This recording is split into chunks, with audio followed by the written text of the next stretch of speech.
എലത്തൂർ മണ്ഡലത്തിൽ ഒരു മുഖവുരയുടെ ആവശ്യമില്ലാത്ത എലത്തൂരിൻ്റെ പ്രിയപ്പെട്ട MLA ആയും മന്ത്രിയായും വളരെ ജനകീയനായി പ്രവർത്തിച്ചു വരുന്ന കേരളത്തിലെയും ഇന്ത്യയിലെയും ഇടതുപക്ഷത്തിൻ്റെ പ്രമുഖനായ നേതാവായിട്ടുള്ള ശ്രീ AK ശശീന്ദ്രനാണ് എലത്തൂരിലെ ഇടതുപക്ഷ ജനാധിപത്യ മുന്നണിയുടെ സ്ഥാനാർത്ഥി. വികസനം വീട്ടരികിലേക്ക് എത്തിച്ച ജനകീയ നായകനെക്കുറിച്ചും ഈ മണ്ഡലത്തിലെയും ഇടതുപക്ഷ രാഷ്ട്രീയത്തിൻ്റെ പ്രസക്തിയെക്കുറിച്ചും നമുക്ക് ചർച്ച ചെയ്യാം. ആദ്യം സഖാവ് KT സംസാരിക്കും. ഇലത്തൂർ നിയോജക മണ്ഡലം ഉൾപ്പെടെ കേരളത്തിലെ 140 നിയോജക മണ്ഡലത്തിലും 16ാം നിയമസഭയിലേക്ക് നടക്കുന്ന ഈ തെരഞ്ഞെടുപ്പ് പല കാരണങ്ങളാൽ വളരെ പ്രധാനമാണ്.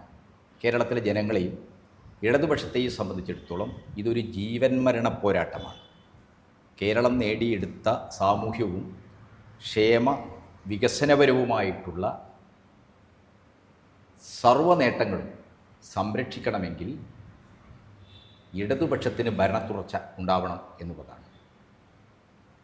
അത് സാധ്യമാകുന്ന തരത്തിൽ കേരളത്തിലെ മുഴുവൻ ജനങ്ങളും കക്ഷി രാഷ്ട്രീയ മതഭേദമില്ലാതെ ഇടതുപക്ഷത്തിൻ്റെ ഒപ്പം നിൽക്കണമെന്നുള്ളതാണ് ഈ തെരഞ്ഞെടുപ്പ് മലയാളിയുടെ സുരക്ഷിതമായ വികസിതമായ ഭാവിയെ അപേക്ഷിക്കുന്ന എല്ലാവരുടെയും മുമ്പിൽ ഉയർത്തുന്നത്.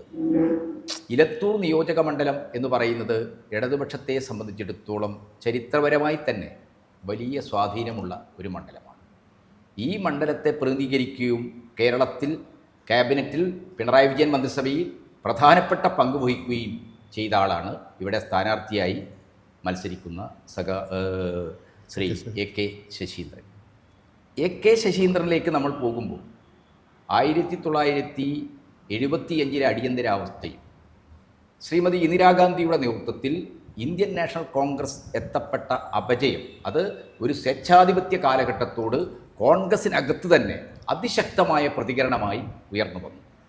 അതിൻ്റെ ഭാഗമായിട്ടാണ് 80കളോടെ ഇന്ത്യൻ നാഷണൽ കോൺഗ്രസ് വിട്ട് നെഹ്റുവിൻ്റെയും ഇന്ത്യൻ നാഷണൽ കോൺഗ്രസിൻ്റെ ദേശീയ പാരമ്പര്യത്തിൻ്റെയും ഒക്കെ തന്നെ തുടർച്ചയിൽ കേരളത്തിൽ KP ഉണ്ണികൃഷ്ണനെ അതേപോലെ തന്നെ AK ശശീന്ദ്രനെ ഇപ്പോൾ നമ്മളോടൊപ്പം ഈ പാനലിലിരിക്കുന്ന PM സുരേഷ് ബാബു ഏട്ടനെ പോലുള്ള ആളുകൾ കോൺഗ്രസ് വിട്ടുവന്നത്. കോൺഗ്രസ് വിട്ടുവന്നവർ കോൺഗ്രസ് ചരിത്രപരമായി ഉയർത്തിക്കൊണ്ടുവന്ന മതനിരപേക്ഷ ജനാധിപത്യ രാഷ്ട്രീയത്തെ മുന്നോട്ട് കൊണ്ടുപോകാനാണ് ശ്രമിച്ചത്. ഇന്ത്യയിൽ മതനിരപേക്ഷതയും ജനാധിപത്യവും മുന്നോട്ട് കൊണ്ടുപോകണമെങ്കിൽ ശക്തമായ ഇടതുപക്ഷത്തിൻ്റെ ഭാഗമായി എല്ലാ ജനാധിപത്യ കക്ഷികളും ജനാധിപത്യ പ്രസ്ഥാനങ്ങളും നിലനിൽക്കേണ്ടതുണ്ട് എന്ന നിലപാടിൽ നിന്നുകൊണ്ടാണ് 1980കളിൽ കോൺഗ്രസ് വിട്ടുപോന്ന AK ശശീന്ദ്രൻ ഉൾപ്പെടെയുള്ള AK ആൻ്റണി അതേപോലെ തന്നെ പ്രമുഖരായ കോൺഗ്രസ് നേതാക്കൾ ഇടതുപക്ഷത്തിൻ്റെ ഭാഗമായത്.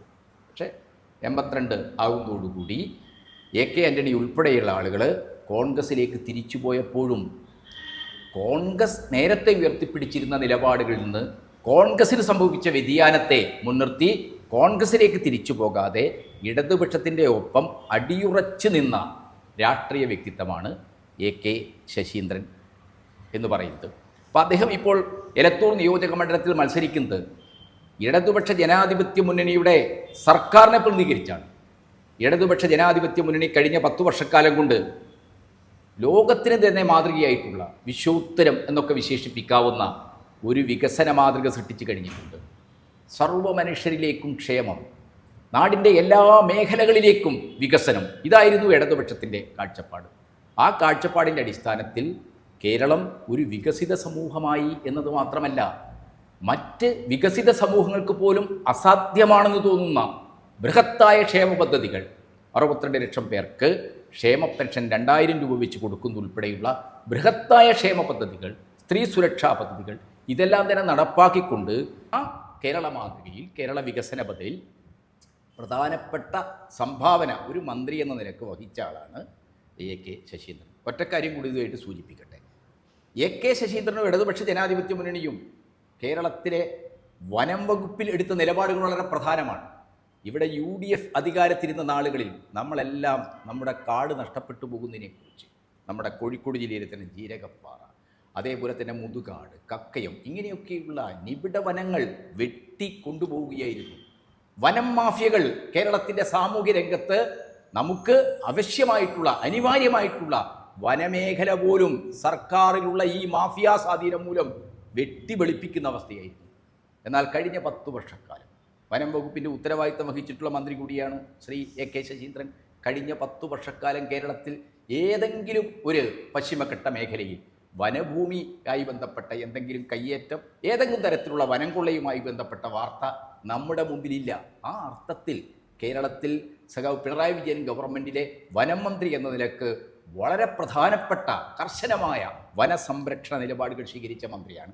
ഒറ്റ കാര്യം കൂടി അതോട് ചേർത്ത് നമ്മൾ കാണണം. ഇന്നത്തെ ഒരു ആഗോളതാപനത്തിൻ്റെയും അതുണ്ടാക്കുന്ന കാലാവസ്ഥാ വ്യതിയാനത്തിൻ്റെയും അതിൻ്റെ ഫലമായിട്ടുള്ള സുനാമിയുടെയും പ്രളയത്തിൻ്റെയും ഒക്കെ പ്രകൃതി ദുരന്തങ്ങൾ നമ്മളെ നിരന്തരമായി വേട്ടയാടിക്കൊണ്ടിരിക്കുന്ന ഒരു കാലത്താണ് നമ്മൾ ജീവിക്കുന്നത്. അതിനെ അതിജീവിക്കുന്നതിൽ ഏറ്റവും പ്രധാനം എന്താണ്? ഈ അനിയന്ത്രിതമായ കാർബൺ ബഹിർഗമനത്തെ നിയന്ത്രിക്കാൻ കഴിയാവുന്ന തരത്തിൽ നമ്മുടെ നാടിൻ്റെ ഒരു 1/3 ഭാഗമെങ്കിലും വനമായിട്ട് സംരക്ഷിക്കണം എന്നുള്ളതാണ്. ആ രീതിയിൽ വനമേഖലയുടെ സംരക്ഷണം നമ്മുടെ പാരിസ്ഥിതിക സന്തുലനത്തിൽ പ്രകൃതി ദുരന്തങ്ങൾ തടയുന്നതിൽ വളരെ പ്രധാനമാണെന്ന് തിരിച്ചറിഞ്ഞുകൊണ്ട് കേരളത്തിൻ്റെ വനഭൂമി സംരക്ഷിക്കുക മാത്രമല്ല, കേരളത്തിൽ നമുക്കെല്ലാവർക്കും അറിയാം കരുണാകര സർക്കാരിൻ്റെ കാലത്ത് ആരംഭിച്ച സാമൂഹ്യ വനവൽക്കരണം എന്ന പേരിൽ അക്കേഷ്യ, യൂക്കാലിപ്സ് തുടങ്ങിയിട്ടുള്ള വിദേശ വൃക്ഷങ്ങൾ ഇവിടെ നട്ടുപിടിപ്പിച്ചു. സ്വാഭാവിക വനങ്ങൾക്ക് ഭീഷണിയായി കൃത്രിമമായി ഉണ്ടാക്കിയ ഈ അക്കേഷ്യ മരങ്ങളെല്ലാം തന്നെ ഇവിടെ വലിയ രീതിയിൽ നീരുറവകൾ വലിച്ചെടുക്കുന്നതും മരുഭൂവൽക്കരണത്തിന് കാരണമാകുമെന്നുള്ള പഠനങ്ങൾ വന്നിരുന്നു. ഈ സർക്കാരാണ് ഇങ്ങനെ കെട്ടിയേൽപ്പിച്ച വിദേശ വൃക്ഷങ്ങളെല്ലാം വെട്ടിമാറ്റി ആ ഭൂമിയൊക്കെ തന്നെ സ്വാഭാവിക വനഭൂമിയായി വീണ്ടെടുത്തത്. അതേപോലെ തന്നെ ഏകവിളകളുടെ പേരിൽ വനഭൂമി നശിപ്പിക്കുന്ന അവസ്ഥയുണ്ടായിരുന്നു. ആ ഏകവിള ഭൂമികളെല്ലാം തന്നെ തിരിച്ചെടുത്ത് വനമായി, ശരിയായ വനമായി അത് സംരക്ഷിക്കുന്നത് ഉൾപ്പെടെയുള്ള പാരിസ്ഥിതികമായ വനസംരക്ഷണവുമായി ബന്ധപ്പെട്ട നിർണായകമായ വളരെ പ്രശംസനീയമായ ഇടപെടലുകൾ നടത്തിയിട്ടുള്ള ഒരു മന്ത്രി കൂടിയാണ് പിണറായി സർക്കാരിലെ വനം വകുപ്പ് മന്ത്രി എന്ന നിലക്ക് വളരെ ശ്രദ്ധേയമായ വളരെ പ്രശംസനീയമായ നടപടികൾ സ്വീകരിച്ചിട്ടുള്ള ഒരു മന്ത്രിയാണ് AK ശശീന്ദ്രൻ. ഞാൻ അതിന് മറ്റു വിശദാംശങ്ങളിലേക്ക് പോകുന്നില്ല.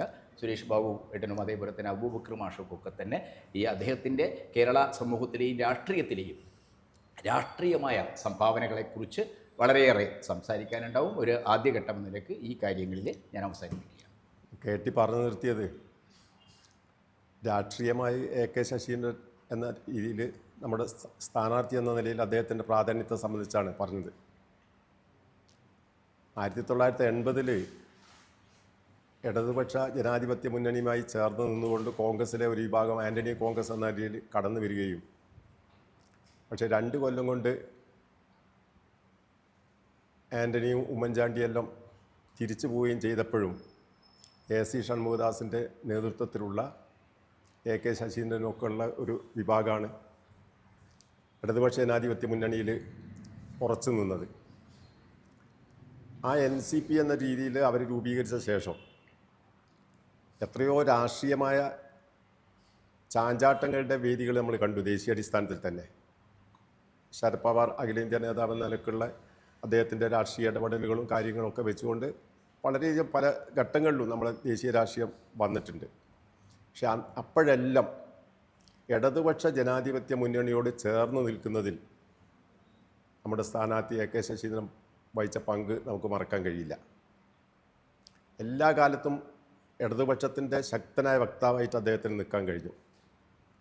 അതുകൊണ്ട് തന്നെയാണ് എലത്തൂർ നിയോജക മണ്ഡലത്തിൽ നിന്ന് കഴിഞ്ഞ പ്രാവശ്യം ഏറ്റവും വലിയൊരു ഭൂരിപക്ഷത്തിന്, സംസ്ഥാനത്ത് തന്നെ ഏറ്റവും വലിയ ഭൂരിപക്ഷമായ 38,000-38,000-ഓളം വോട്ടിൻ്റെ ഭൂരിപക്ഷത്തിന് അദ്ദേഹം വിജയിച്ച് വന്നിട്ടുള്ളത്. അദ്ദേഹം MLAയും മന്ത്രിയുമായി കഴിഞ്ഞ 2 തവണ തുടർച്ചയായിട്ട്. മന്ത്രി എന്ന നിലക്ക് അദ്ദേഹത്തിൻ്റെ വകുപ്പ് കൈകാര്യം ചെയ്ത രീതിയുടെ സവിശേഷതകളും കേട്ടി പറഞ്ഞു. വന്യമൃഗ ആക്രമണങ്ങൾ അദ്ദേഹം ഏറ്റവും ഒടുവിലായിട്ട് തീരുമാനിച്ചത് മന്ത്രിസഭാ യോഗം ഇലക്ഷൻ തൊട്ട് മുമ്പ് പ്രഖ്യാപിച്ച ഒരു അത്തരം ആക്രമണത്തിൽ കൊല്ലപ്പെടുന്ന ഒരാൾക്ക് 14 ലക്ഷം ഉറുപ്പിക നഷ്ടപരിഹാരം കൊടുക്കുന്ന ഒരു തീരുമാനം മന്ത്രിസഭാ യോഗത്തിൽ എടുപ്പിച്ച ശേഷമാണ് അദ്ദേഹം ഈ തെരഞ്ഞെടുപ്പിലേക്ക് കടന്നു വരുന്നത്. നമ്മുടെ നാട്ടിൽ എത്രയോ ആളുകൾ വന്യജീവി ആക്രമണത്തിൽ കൊല്ലപ്പെട്ടല്ലോ. അപ്പോൾ അത്ര ആളുകൾക്ക് 14 ലക്ഷം റുപ്യ കോമ്പൻസേഷൻ കൊടുക്കുന്ന, ഇന്ത്യയിലെ തന്നെ ഏറ്റവും ഉയർന്ന കോമ്പൻസേഷൻ കൊടുക്കുന്ന ഒരു തീരുമാനത്തിൽ മന്ത്രിസഭാ യോഗത്തിൽ പങ്കെടുത്തിട്ടാണ് അദ്ദേഹം നോമിനേഷൻ കൊടുക്കാൻ വേണ്ടി നമ്മുടെ നാട്ടിലേക്ക് വരുന്നത്. ഇനി അദ്ദേഹത്തിൻ്റെ മറ്റൊരു കാര്യം, ഒരു MLA എന്ന നിലയ്ക്ക് നമ്മുടെ നാട്ടിൽ വഹിച്ച പങ്ക് പരിശോധിക്കുമ്പോഴും അദ്ദേഹം സമഗ്രമായ വികസനത്തിന്, ഒരു MLA എന്ന നിലയ്ക്ക് ഏതെങ്കിലും റോഡ് അല്ലെങ്കിൽ അദ്ദേഹത്തിന് പ്രൊജക്റ്റ് ചെയ്യാൻ പറ്റുന്ന രീതിയിലുള്ള കാര്യങ്ങളല്ല അദ്ദേഹം ചെയ്തിട്ടുള്ളത്. മറിച്ച് നാട്ടിലെ ജനങ്ങൾക്ക്, ഇപ്പോഴുള്ളവർക്കും വരും തലമുറക്കും പ്രയോജനപ്പെടത്തക്ക രീതിയിലുള്ള ഫണ്ടുകളുടെ ഒരു വൈവിധ്യവൽക്കരണത്തിന് അദ്ദേഹം നേതൃത്വം കൊടുത്തു എന്നുള്ളതാണ്.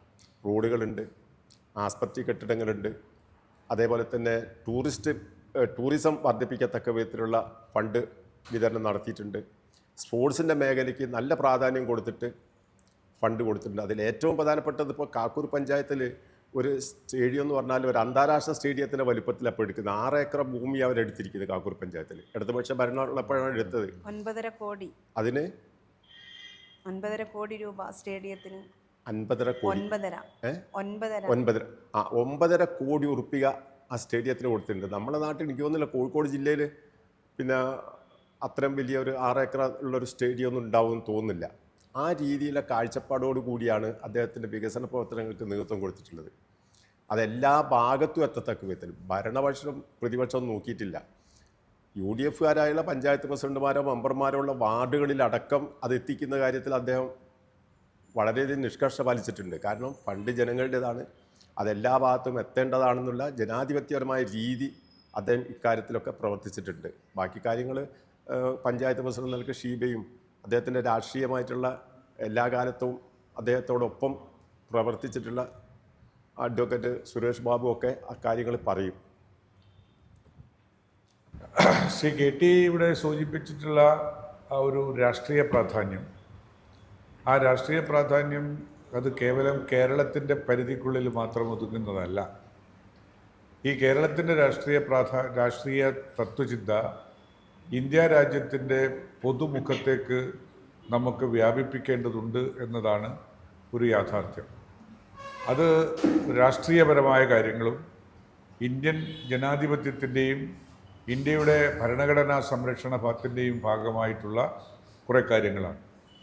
മറ്റൊന്ന്, ഈ നാട്ടിലെ പശ്ചാത്തല സൗകര്യ വികസനത്തിന് വേണ്ടി ഇടത് ജനാധിപത്യ മുന്നണി ഗവൺമെൻറ് പങ്കുവെച്ച അല്ലെങ്കിൽ എടുത്തിട്ടുള്ള തീരുമാനങ്ങളും ചെയ്തികളും നിർവഹിച്ചിട്ടുള്ള വസ്തുതകൾ അതും മാറ്റിവെച്ചാൽ വ്യക്തിഗത ആനുകൂല്യങ്ങൾ ഇത് അദ്ദേഹം സൂചിപ്പിച്ചിട്ടുണ്ട്.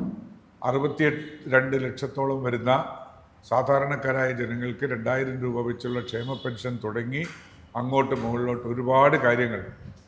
ഇത് മൂന്നും ആണ് ഒരു രാഷ്ട്രീയ രംഗത്ത് ജനങ്ങളെ ബാധിക്കുന്ന ഗൗരവതരമായൊരു പ്രശ്നം. ആ ജനങ്ങളെ ബാധിക്കുന്ന ഗൗരവതരമായ ഈ പ്രശ്നത്തെ അഭിമുഖീകരിക്കുന്നതിൽ ഇടത് ജനാധിപത്യ മുന്നണി സർക്കാരും ഇടത് ജനാധിപത്യ മുന്നണിയും, ഇടയ്ക്കൊക്കെ ഇടത് ജനാധിപത്യ മുന്നണി പ്രതിപക്ഷത്തിരുന്നിട്ടുണ്ട്. ഇപ്പം തുടർച്ചയായി 10 വർഷമാണെങ്കിൽ അതിന് തൊട്ടു മുമ്പുള്ള 5 വർഷക്കാലം നമ്മൾ പ്രതിപക്ഷത്തായിരുന്നു. ആ പ്രതിപക്ഷത്തിരിക്കുമ്പോഴും ഭരണത്തിലിരിക്കുമ്പോഴും എടുക്കുന്ന ദിശാബോധമുള്ള സമീപനത്തിൽ ഒരു അണുവിന് വ്യത്യാസമില്ലാതെ ഇടത് ജനാധിപത്യ മുന്നണിയുടെ രാഷ്ട്രീയ ലക്ഷ്യങ്ങൾ കേരളത്തിൻ്റെ മണ്ണിലൂടെ ഭാരതത്തിലേക്ക് വ്യാപരിപ്പിക്കാൻ ശ്രദ്ധാലുവായ ഒരു നേതാവിനെയാണ് നമുക്കിവിടെ സ്ഥാനാർത്ഥിയായി കിട്ടിയിട്ടുള്ളത്. ഒരിടത്ത് പോലും ഒരു ചാഞ്ചല്യം ആ തത്വപരമായ ചിന്താപരമായ കാര്യത്തിൽ ശ്രീ ശശീന്ദ്രനിൽ രണ്ടാമതൊരു ചിന്തയ്ക്ക് വിഷയീഭവിക്കേണ്ടി വന്നിട്ടില്ല. എനിക്ക് നേരിട്ട് അദ്ദേഹവുമായുള്ള ദീർഘകാല ബന്ധം 1967 മുതൽക്കുള്ള ബന്ധം, അചഞ്ചലമായ രാഷ്ട്രീയ സൗഹൃദം ആ കാലഘട്ടങ്ങളിലൊക്കെ എനിക്കറിയാവുന്ന വസ്തുതകളാണ്. അത് കേവലം 9 ജില്ലകൾ മാത്രമുണ്ടായിരുന്നൊരു കേരളം, അന്ന് മലപ്പുറം ജില്ലയില്ല, വയനാട് ജില്ലയില്ല, കാസർഗോഡ് ജില്ലയില്ല. അന്നത്തെ കാലഘട്ടത്തിൽ കോഴിക്കോട് ജില്ല KSUവിൻ്റെ പ്രസിഡൻ്റായിരുന്നു 1967 ശ്രീ AK ശശീന്ദ്രൻ. ആ ജില്ലാ കമ്മിറ്റിയുടെ ഒരു സെക്രട്ടറിയാണ് ഞാൻ. 2 ജനറൽ സെക്രട്ടറിമാരാണ് ഉണ്ടായിരുന്നത്, ഞാനും അതേപോലെ ഇപ്പോൾ നമ്മളോടൊപ്പം ഇല്ലാത്ത എൻ്റെ പ്രിയപ്പെട്ട സ്നേഹിതൻ ശ്രീമൻ CH ഹരിദാസ്. ഞങ്ങൾ ഈ ജില്ലയിലെ കേരള വിദ്യാർത്ഥി യൂണിയൻ്റെ പ്രവർത്തനത്തിലൂടെ നടപടികളിലൂടെ നടക്കുമ്പോഴാണ് 67 കഴിഞ്ഞ് 70 കഴിഞ്ഞു. 70-ൽ അടിയന്തരാവസ്ഥ വരുന്നു. അടിയന്തരാവസ്ഥയുടെ പ്രഖ്യാപനം ഉണ്ടാകുന്നത് ജൂൺ മാസത്തിൽ ഞങ്ങൾ CK സിമ്പോസിയം നടത്തുന്നതിന് വേണ്ടി ടൗൺ ഹാളിൽ ഒരുമിച്ചിരിക്കുമ്പോഴാണ് ഈ പ്രഖ്യാപനത്തെക്കുറിച്ചൊക്കെ നമ്മൾ കേൾക്കുന്നത്. അന്ന് മുതൽ ഈ ജനാധിപത്യ വിരുദ്ധമായ നടപടിയോട് ഭരണഘടന രാജ്യത്തെ പൗരന് നൽകുന്ന ജനാധിപത്യ സംരക്ഷണം നിഖനിക്കുന്ന നിലപാടെടുത്ത പ്രധാനമന്ത്രിയോട് അതുവരെ നമ്മൾ മാതൃതുല്യമായി സ്നേഹിച്ച നേതാവായിരുന്നു ഇന്ദിരാഗാന്ധി. പക്ഷേ ഈ കാര്യത്തിൽ ഒരു വ്യതിചലനം വന്നപ്പോൾ അതിൻ്റെ പശ്ചാത്തലങ്ങളൊന്നും ഞാനിവിടെ വിശദീകരിക്കുന്നില്ല. ആ വ്യതിചലനം വന്നപ്പോൾ അടിയന്തരാവസ്ഥ പ്രഖ്യാപിച്ച് സ്വയം സംരക്ഷണത്തിലേക്ക് അവർ നീങ്ങിയപ്പോൾ പാർട്ടിക്കകത്ത് നിന്നുകൊണ്ട് അതിനോട് പടപൊരുതാൻ മുൻപന്തിയിൽ നിന്നിട്ടുള്ള നേതാക്കന്മാരിൽ ശ്രീ ശശീന്ദ്രൻ മുൻഗണന അർഹിക്കുന്ന ഒരാളാണ്. കടന്നപ്പള്ളി രാമചന്ദ്രൻ അക്കാര്യത്തിലുണ്ട്. ശ്രീമൻ KP ഉണ്ണികൃഷ്ണൻ ഉണ്ടായിരുന്നു. AK ആന്റണിയും വയലാർ രവിയും ഒക്കെ PC ചാക്കോ പ്രധാനമായിട്ടുള്ള ആളാണ്.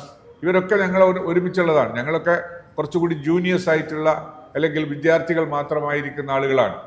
അപ്പോൾ ഈ പറയുന്ന കാലഘട്ടങ്ങളിൽ ആ അടിയന്തരാവസ്ഥയോട് പടപൊരുതി അടിയന്തരാവസ്ഥ കാലഘട്ടത്തിൽ പ്രതിപക്ഷ രാഷ്ട്രീയ കക്ഷികൾ കമ്മ്യൂണിസ്റ്റ് പാർട്ടികളും അതുപോലെയുള്ള മറ്റു പാർട്ടികളും ജനാധിപത്യ RSS, ജമാഅത്തെ ഇസ്ലാം തുടങ്ങിയ പാർട്ടികൾ അനുഭവിച്ചതിനേക്കാൾ കൂടുതൽ തീവ്രമായ പീഡനം അനുഭവിച്ച കോൺഗ്രസ് പാർട്ടി പ്രവർത്തകന്മാരിൽ ശ്രീ ശശീന്ദ്രൻ മുന്നിലുണ്ട്, ശ്രീ ഷൺമുഖദാസ് ഉണ്ടായിരുന്നു, ശ്രീ കടന്നപ്പള്ളിയുണ്ട്.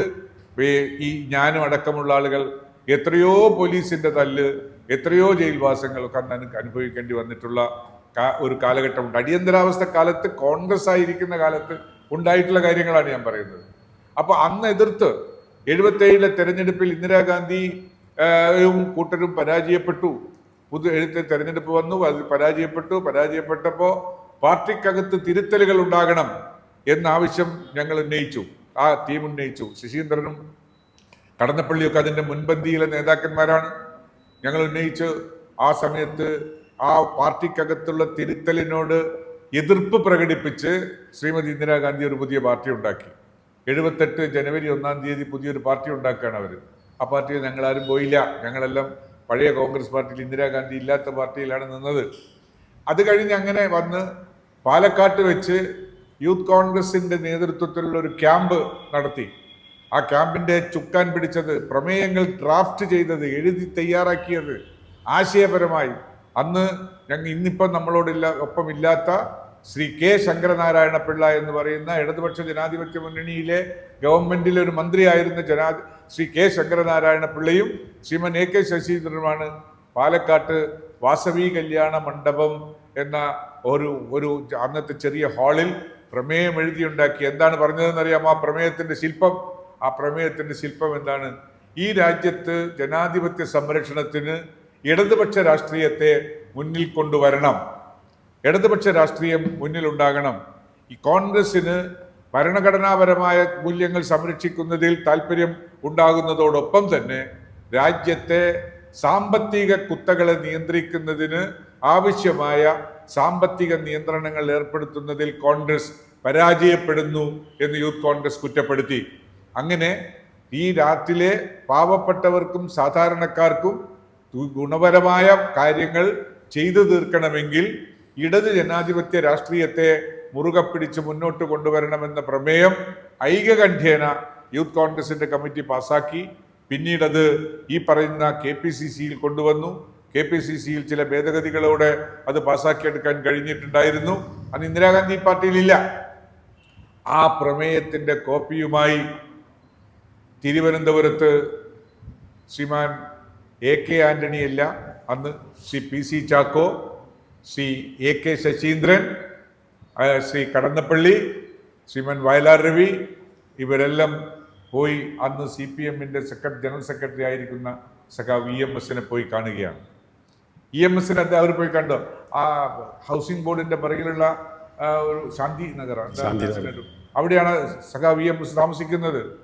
പോയി കണ്ടപ്പോൾ അദ്ദേഹം എഴുന്നേറ്റ് നിന്ന് പുറത്തു തട്ടിയിട്ട് പറഞ്ഞു, ഇതാണ് ഇന്ത്യൻ രാഷ്ട്രീയം, ഇതാണ് ഇന്ത്യൻ രാഷ്ട്രീയം. ഇതിന് കോൺഗ്രസ്സുകാരായ ചെറുപ്പക്കാരായ നിങ്ങൾ മുന്നോട്ടിറങ്ങുമെങ്കിൽ നമുക്ക് ആ രാഷ്ട്രീയത്തെ മുന്നോട്ട് കൊണ്ടുപോകാം, അതിനുള്ള കാര്യം ഞങ്ങൾ പാർട്ടിയിൽ ചർച്ച ചെയ്യും എന്ന് VMSന്റെ ഭാഗത്തു നിന്നുണ്ടായി.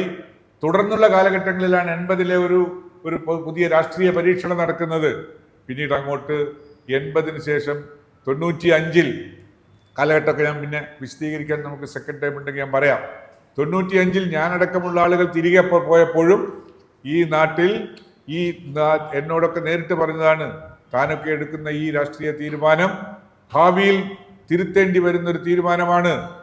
ആ ഭാവിയിൽ തിരുത്തേണ്ടി വരുന്ന തീരുമാനത്തിലേക്ക് ഇപ്പോൾ കടക്കേണ്ടതില്ലെന്ന് തന്നെ ഉപദേശിച്ചെങ്കിൽ അന്നും ഇടത് ജനാധിപത്യ മുന്നണിയുടെ ഇടത് ജനാധിപത്യ മുന്നണിയുടെ കരുത്തനായ ഒരു നേതാവായി അദ്ദേഹത്തിന് നിൽക്കാൻ കഴിഞ്ഞിട്ടുണ്ട്.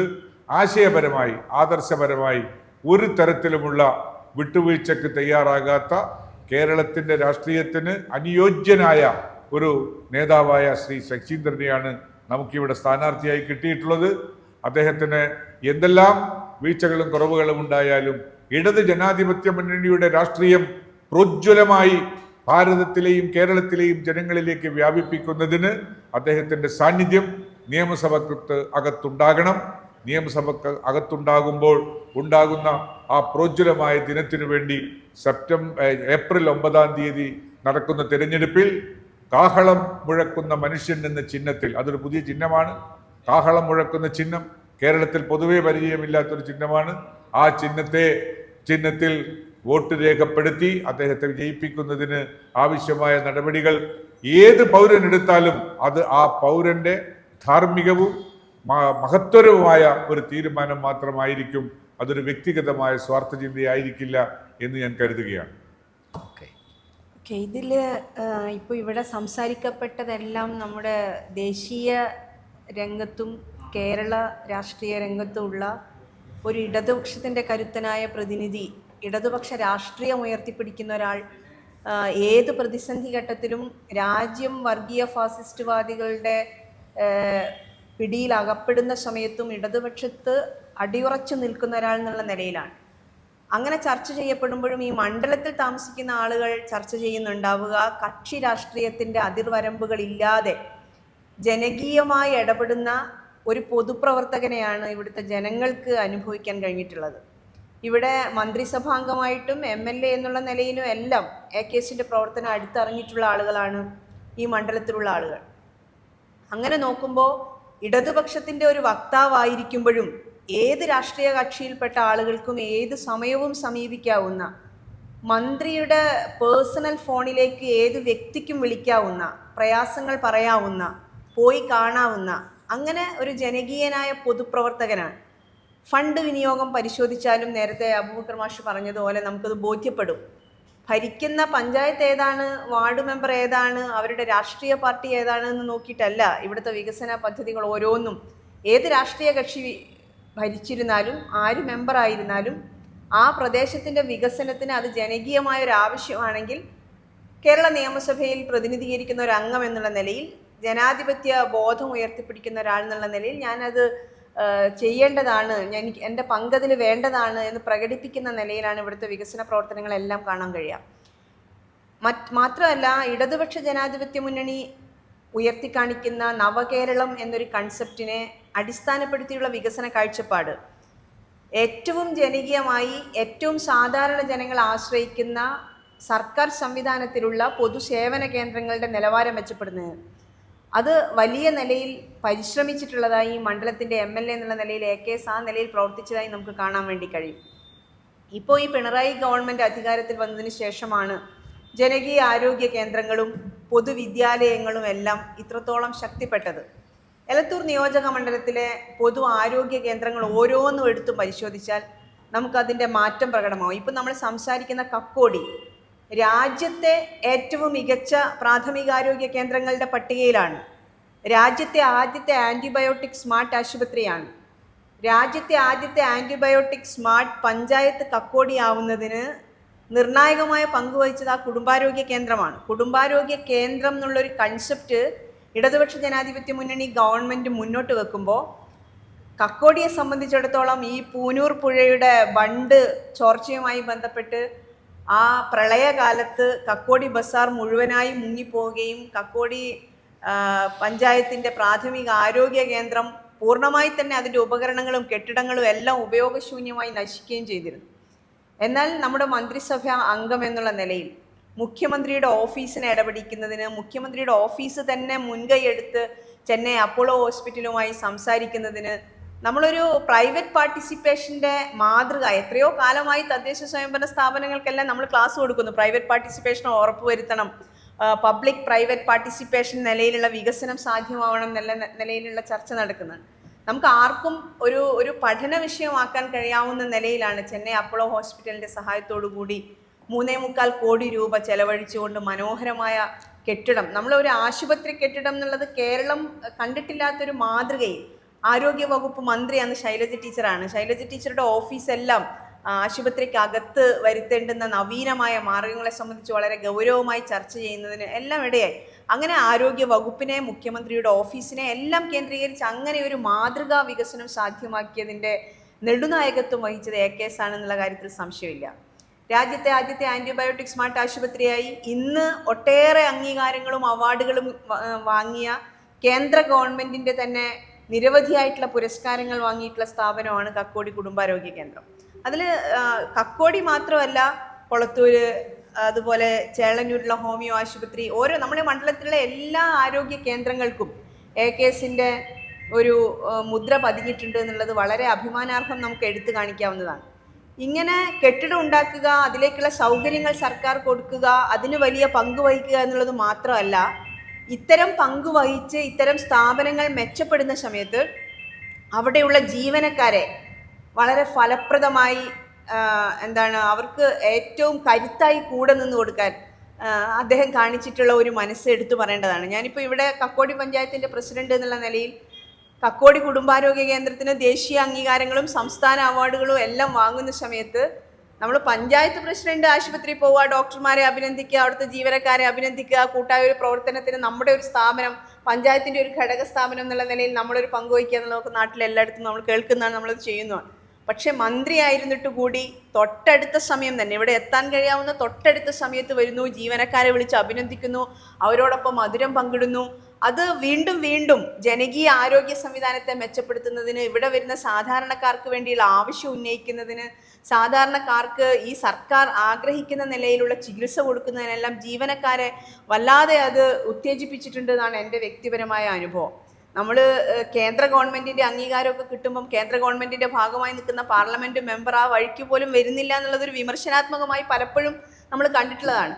ജീവനക്കാരെയെങ്കിലും പഞ്ചായത്തിനെയോ അല്ലെങ്കിൽ ആ നിലയിൽ സർക്കാരിൻ്റെ പദ്ധതികളെ ഒന്നും കാണണ്ട, ഇത്ര മാതൃകാപരമായി അത് ഏറ്റെടുക്കുന്ന ജീവനക്കാരെ തന്നെയെങ്കിലും ഒന്ന് കാണാൻ, 1,00,000 രൂപയെങ്കിലും ഇങ്ങനെ കോടിക്കണക്കിന് രൂപയുടെ വികസന പ്രവർത്തനം ഒരു ആശുപത്രി ലഭിക്കുകയും രാജ്യത്തെ ആദ്യത്തെ ആൻറ്റിബയോട്ടിക് സ്മാർട്ടായി പ്രഖ്യാപിക്കുകയൊക്കെ ചെയ്യുമ്പോൾ, ഈ രാജ്യത്തെ പ്രമുഖമായ ഒരു ആരോഗ്യ കേന്ദ്രം തൻ്റെ മണ്ഡലത്തിൽ ഉണ്ടാവുമ്പോൾ ആ ഒരു ചാറ്റൽ മഴയത്ത് പോലും ഒരു MP കയറി നിൽക്കാത്തപ്പോഴാണ് MLA മന്ത്രിസഭാംഗം എന്നുള്ള നിലയിലെല്ലാം അതിന് സമയം കണ്ടെത്തി അതിനെ പ്രോത്സാഹിപ്പിക്കുന്നത്, ജനകീയാരോഗ്യ സംവിധാനങ്ങളെ മെച്ചപ്പെടുത്തുന്നതിന് അദ്ദേഹം കൂടെ നിൽക്കുന്നത് എന്നുള്ളത് ഒരു ജനകീയമായ ഒരു സാധാരണ താഴെത്തട്ടിൽ പ്രവർത്തിക്കുന്ന ഒരു പ്രാദേശിക ജനപ്രതിനിധിയെ പോലെ അദ്ദേഹം ഇടപെട്ടു എന്നുള്ളതിൻ്റെ തെളിവാണ്.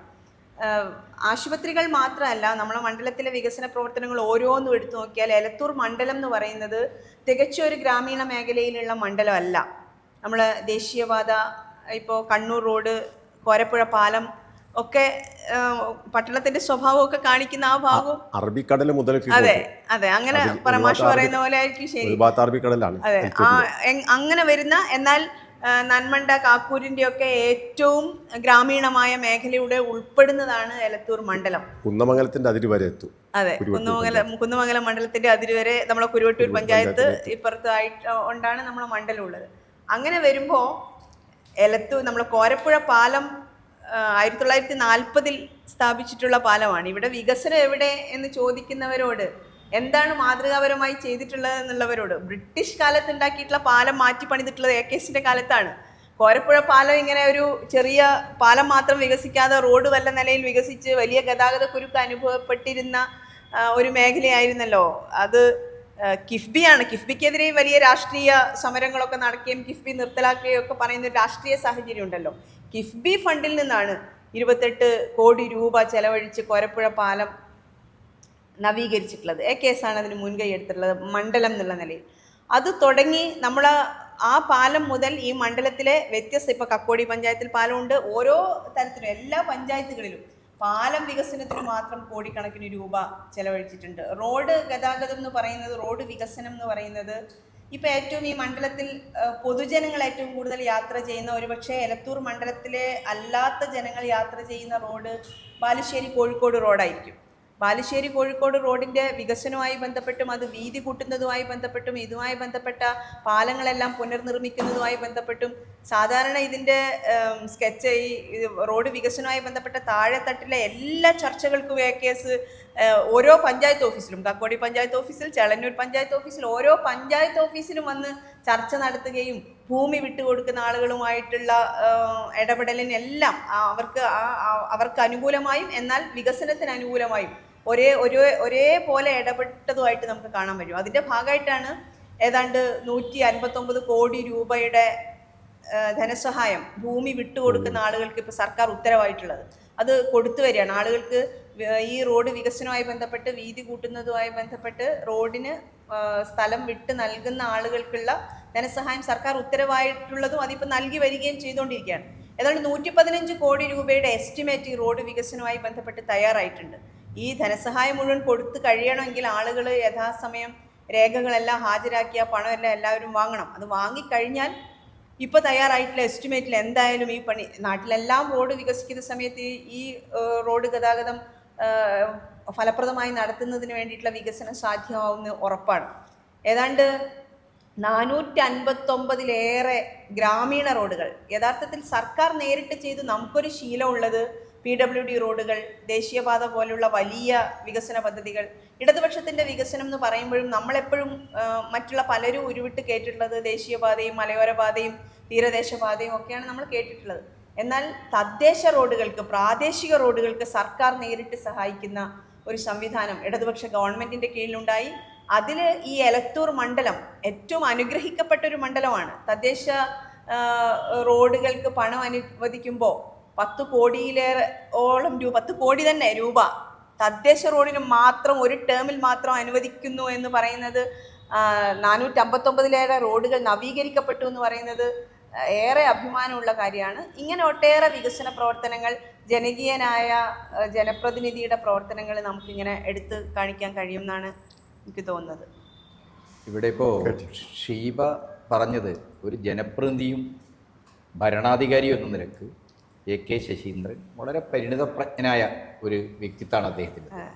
കേരളത്തിലെ ഏറ്റവും സീനിയറായ രാഷ്ട്രീയ നേതാക്കളിൽ ഒരാളാണ്. ദേശീയ തലത്തിൽ തന്നെ വളരെ സ്വാധീന ശക്തിയുള്ള, നമ്മുടെ രാഷ്ട്രീയ ചരിത്രവുമായി ബന്ധപ്പെട്ട് പരിശോധിക്കുമ്പോൾ ഇവിടെ സുരേഷ് ബാബുട്ടെ സൂചിപ്പിച്ചതുപോലെ വളരെ പ്രധാനപ്പെട്ട, വളരെ അംഗീകാരമുള്ളൊരു രാഷ്ട്രീയ നേതാവാണ് AK ശശീന്ദ്രൻ.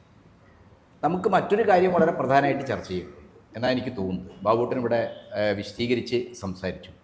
1980-കളിലാണ് ശ്രീമതി ഗാന്ധിയുടെ സ്വേച്ഛാധിപത്യപരമായ രാഷ്ട്രീയം കോൺഗ്രസിൻ്റെ ചരിത്രവും നിലപാടുമായി ബന്ധപ്പെട്ടതല്ല എന്ന തിരിച്ചറിവിൽ നിന്ന് ഇവരെല്ലാം കൂടെ എന്താണ് ഇന്ത്യൻ നാഷണൽ കോൺഗ്രസ് വിടുന്നത്, ഇന്ദിരാഗാന്ധിയുടെ നേതൃത്വം ഉപേക്ഷിക്കുന്നത്. ആ നേതൃത്വം ഉപേക്ഷിച്ച് അദ്ദേഹം ഉൾപ്പെടെയുള്ള ആളുകൾ എടുത്ത നിലപാടുകളെ, അതിൻ്റെ രാഷ്ട്രീയവും സൈദ്ധാന്തികവുമായ അന്നത്തെ ഇന്ത്യയിൽ അതിൻ്റെ ഒരു പ്രസക്തിയെ വിശദീകരിച്ചുകൊണ്ട് ചിന്ത എന്ന് ടാബ്ലോയിഡായിട്ട് ഇറങ്ങുന്ന സമയമാണ്. സഖാവ് EMS എത്രയോ ലേഖനങ്ങൾ എഴുതിയിട്ടുണ്ട്. EMSനോട് ചോദ്യോത്തരം പങ്ക്തിയിൽ EMSന് മറുപടി പറഞ്ഞുകൊണ്ട് വിശദീകരിച്ചിട്ടുണ്ട്. അതൊക്കെ എലത്തൂർ നിയോജക മണ്ഡലത്തിലെ ഇടതുപക്ഷ പ്രവർത്തകരെയും പൊതുവായ ജനാധിപത്യ പ്രസ്ഥാനത്തിൻ്റെ ഭാഗമായി നിൽക്കുന്ന ആളുകളെയും സംബന്ധിച്ചിടത്തോളം അവരുടെയൊക്കെ തന്നെ ശ്രദ്ധയിൽ വരേണ്ട കാര്യങ്ങളാണ്. കാരണം ഇന്ത്യൻ നാഷണൽ കോൺഗ്രസ് ഇന്ത്യയിലെ ഏറ്റവും പ്രധാനപ്പെട്ട ഭരണവർഗ പാർട്ടിയാണ്. 1947 ശേഷം 1977 വരെ രാജ്യം ഭരിച്ച ഏക പാർട്ടിയാണ് ഇന്ത്യൻ നാഷണൽ കോൺഗ്രസ്. ആ ഇന്ത്യൻ നാഷണൽ കോൺഗ്രസിൻ്റെ രാഷ്ട്രീയം എന്തുകൊണ്ടാണ് അപജയപ്പെട്ടത്? എന്തുകൊണ്ടാണ് ശ്രീമതി ഇന്ദിരാഗാന്ധിക്ക് 70കളുടെ പകുതിയാകുമ്പോഴേക്ക് അടിയന്തരാവസ്ഥയിലേക്ക് പോകേണ്ടി വന്നത്? അത് ഒരു സംശയവുമില്ല. ഇവിടെ ഇപ്പോൾ സുരേഷ് ബാബുട്ട സൂചിപ്പിച്ചല്ലോ ഒരു നയരേഖയെക്കുറിച്ച്. AKS ഉൾപ്പെടെയുള്ള ശങ്കരനാരായണ പിള്ള നമ്മളെ പഴയ ഗതാഗത മന്ത്രിയാണ് ശങ്കരനാരായണ പിള്ള. അയാൾ ട്രേഡ് യൂണിയൻ രംഗത്ത്, കോൺഗ്രസിന് ട്രേഡ് യൂണിയൻ രംഗത്തുള്ള നേതാവാണ്. വ്യക്തിപരമായിട്ട് എനിക്ക് വളരെ അടുപ്പമുള്ളൊരു നേതാവായിരുന്നു അദ്ദേഹം. അപ്പോൾ അദ്ദേഹത്തെ പോലുള്ള ആളുകൾ എന്താണ് ആ അപജയത്തിന് കാരണം?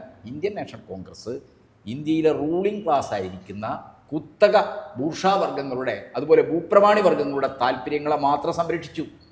രാജ്യത്തെ മഹാഭൂരിപക്ഷം വരുന്ന ജനങ്ങൾക്ക് ഗരീബ് ഹട്ടോവോ പോലുള്ള മുദ്രാവാക്യങ്ങൾ മാത്രമാണ് അത് നൽകിയത്. അതിലപ്പുറത്ത് ജനങ്ങളുടെ അടിസ്ഥാന പ്രശ്നങ്ങൾ പരിഹരിക്കുന്നതിൽ ഒരു നിലപാടും എടുക്കാൻ കഴിഞ്ഞില്ല. അത്തരം നിലപാടുകളാണ് കോൺഗ്രസിനെ നയിക്കേണ്ടത് എന്ന ഒരു തിരിച്ചറിവിൽ നിന്നാണ് AKSഉം അതേപോലെ തന്നെ AC ഷൺമുഖദാസും KP ഉണ്ണികൃഷ്ണനും സുരേഷ് ബാബു ഉൾപ്പെടെയുള്ള ആൾക്കാർ എന്ത് ചെയ്ത് ഒരു നിലപാട് സ്വീകരിച്ചത്. ആ നിലപാടിൽ നിന്ന് 1982 ആകുമ്പോഴേക്ക് ആന്റണി തിരിച്ചുപോയി. മാഷിവിടെ പറഞ്ഞു, ആന്റണിയും വയലാർ രവിയും ഉമ്മൻചാണ്ടിയൊക്കെ കോൺഗ്രസിലേക്ക് തിരിച്ചുപോയി. അപ്പോഴും ഇടതുപക്ഷത്തോടൊപ്പം നിന്നവരാണ്.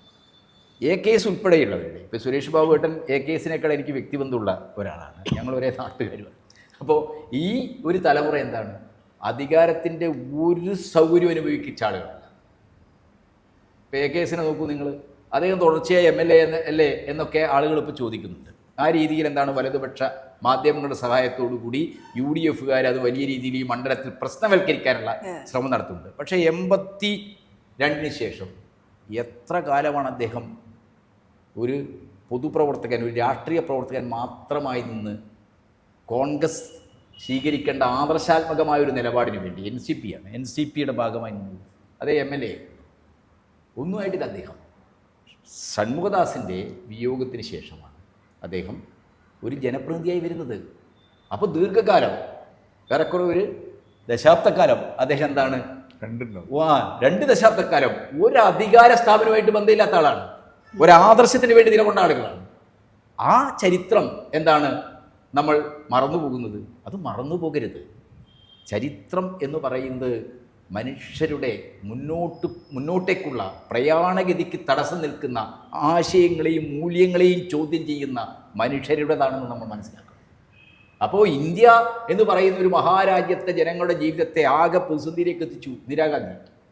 ആ പ്രതിസന്ധിക്ക് കാരണം കോൺഗ്രസ് തുടർന്ന് വന്ന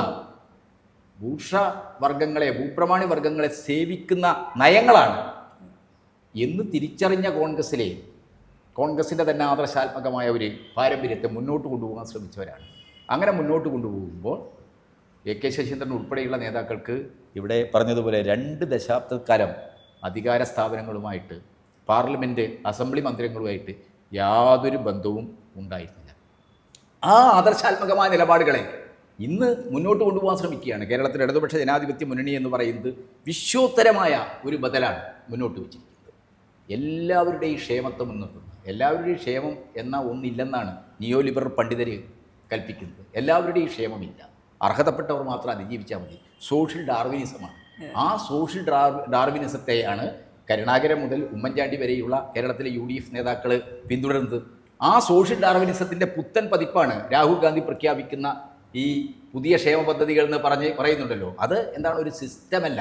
ഭരണകൂടം ജനങ്ങൾക്ക് എന്താണ് അവരെ പ്ലീസ് ചെയ്യാൻ വേണ്ടി കൊടുക്കുന്ന പോപ്പുലറിസ്റ്റിക് ആയിട്ടുള്ള ചില നടപടികൾ മാത്രമാണ്. പക്ഷേ ഇടതുപക്ഷം മുന്നോട്ട് വെക്കുന്നത് എന്താണ്, സമ്പത്ത് ഉൽപ്പാദിപ്പിക്കപ്പെടുന്നുണ്ടെങ്കിൽ ആ സമ്പത്ത് ഉൽപ്പാദനത്തിൻ്റെ ഭാഗമായി സർക്കാരിലേക്ക് നികുതിയും മറ്റുമായിട്ട് പണം സമാഹരിക്കപ്പെടുന്നുണ്ടെങ്കിൽ ആ പണം ജനങ്ങളിലേക്ക് തന്നെ ജനാധിപത്യപരമായി വിതരണം ചെയ്യണം.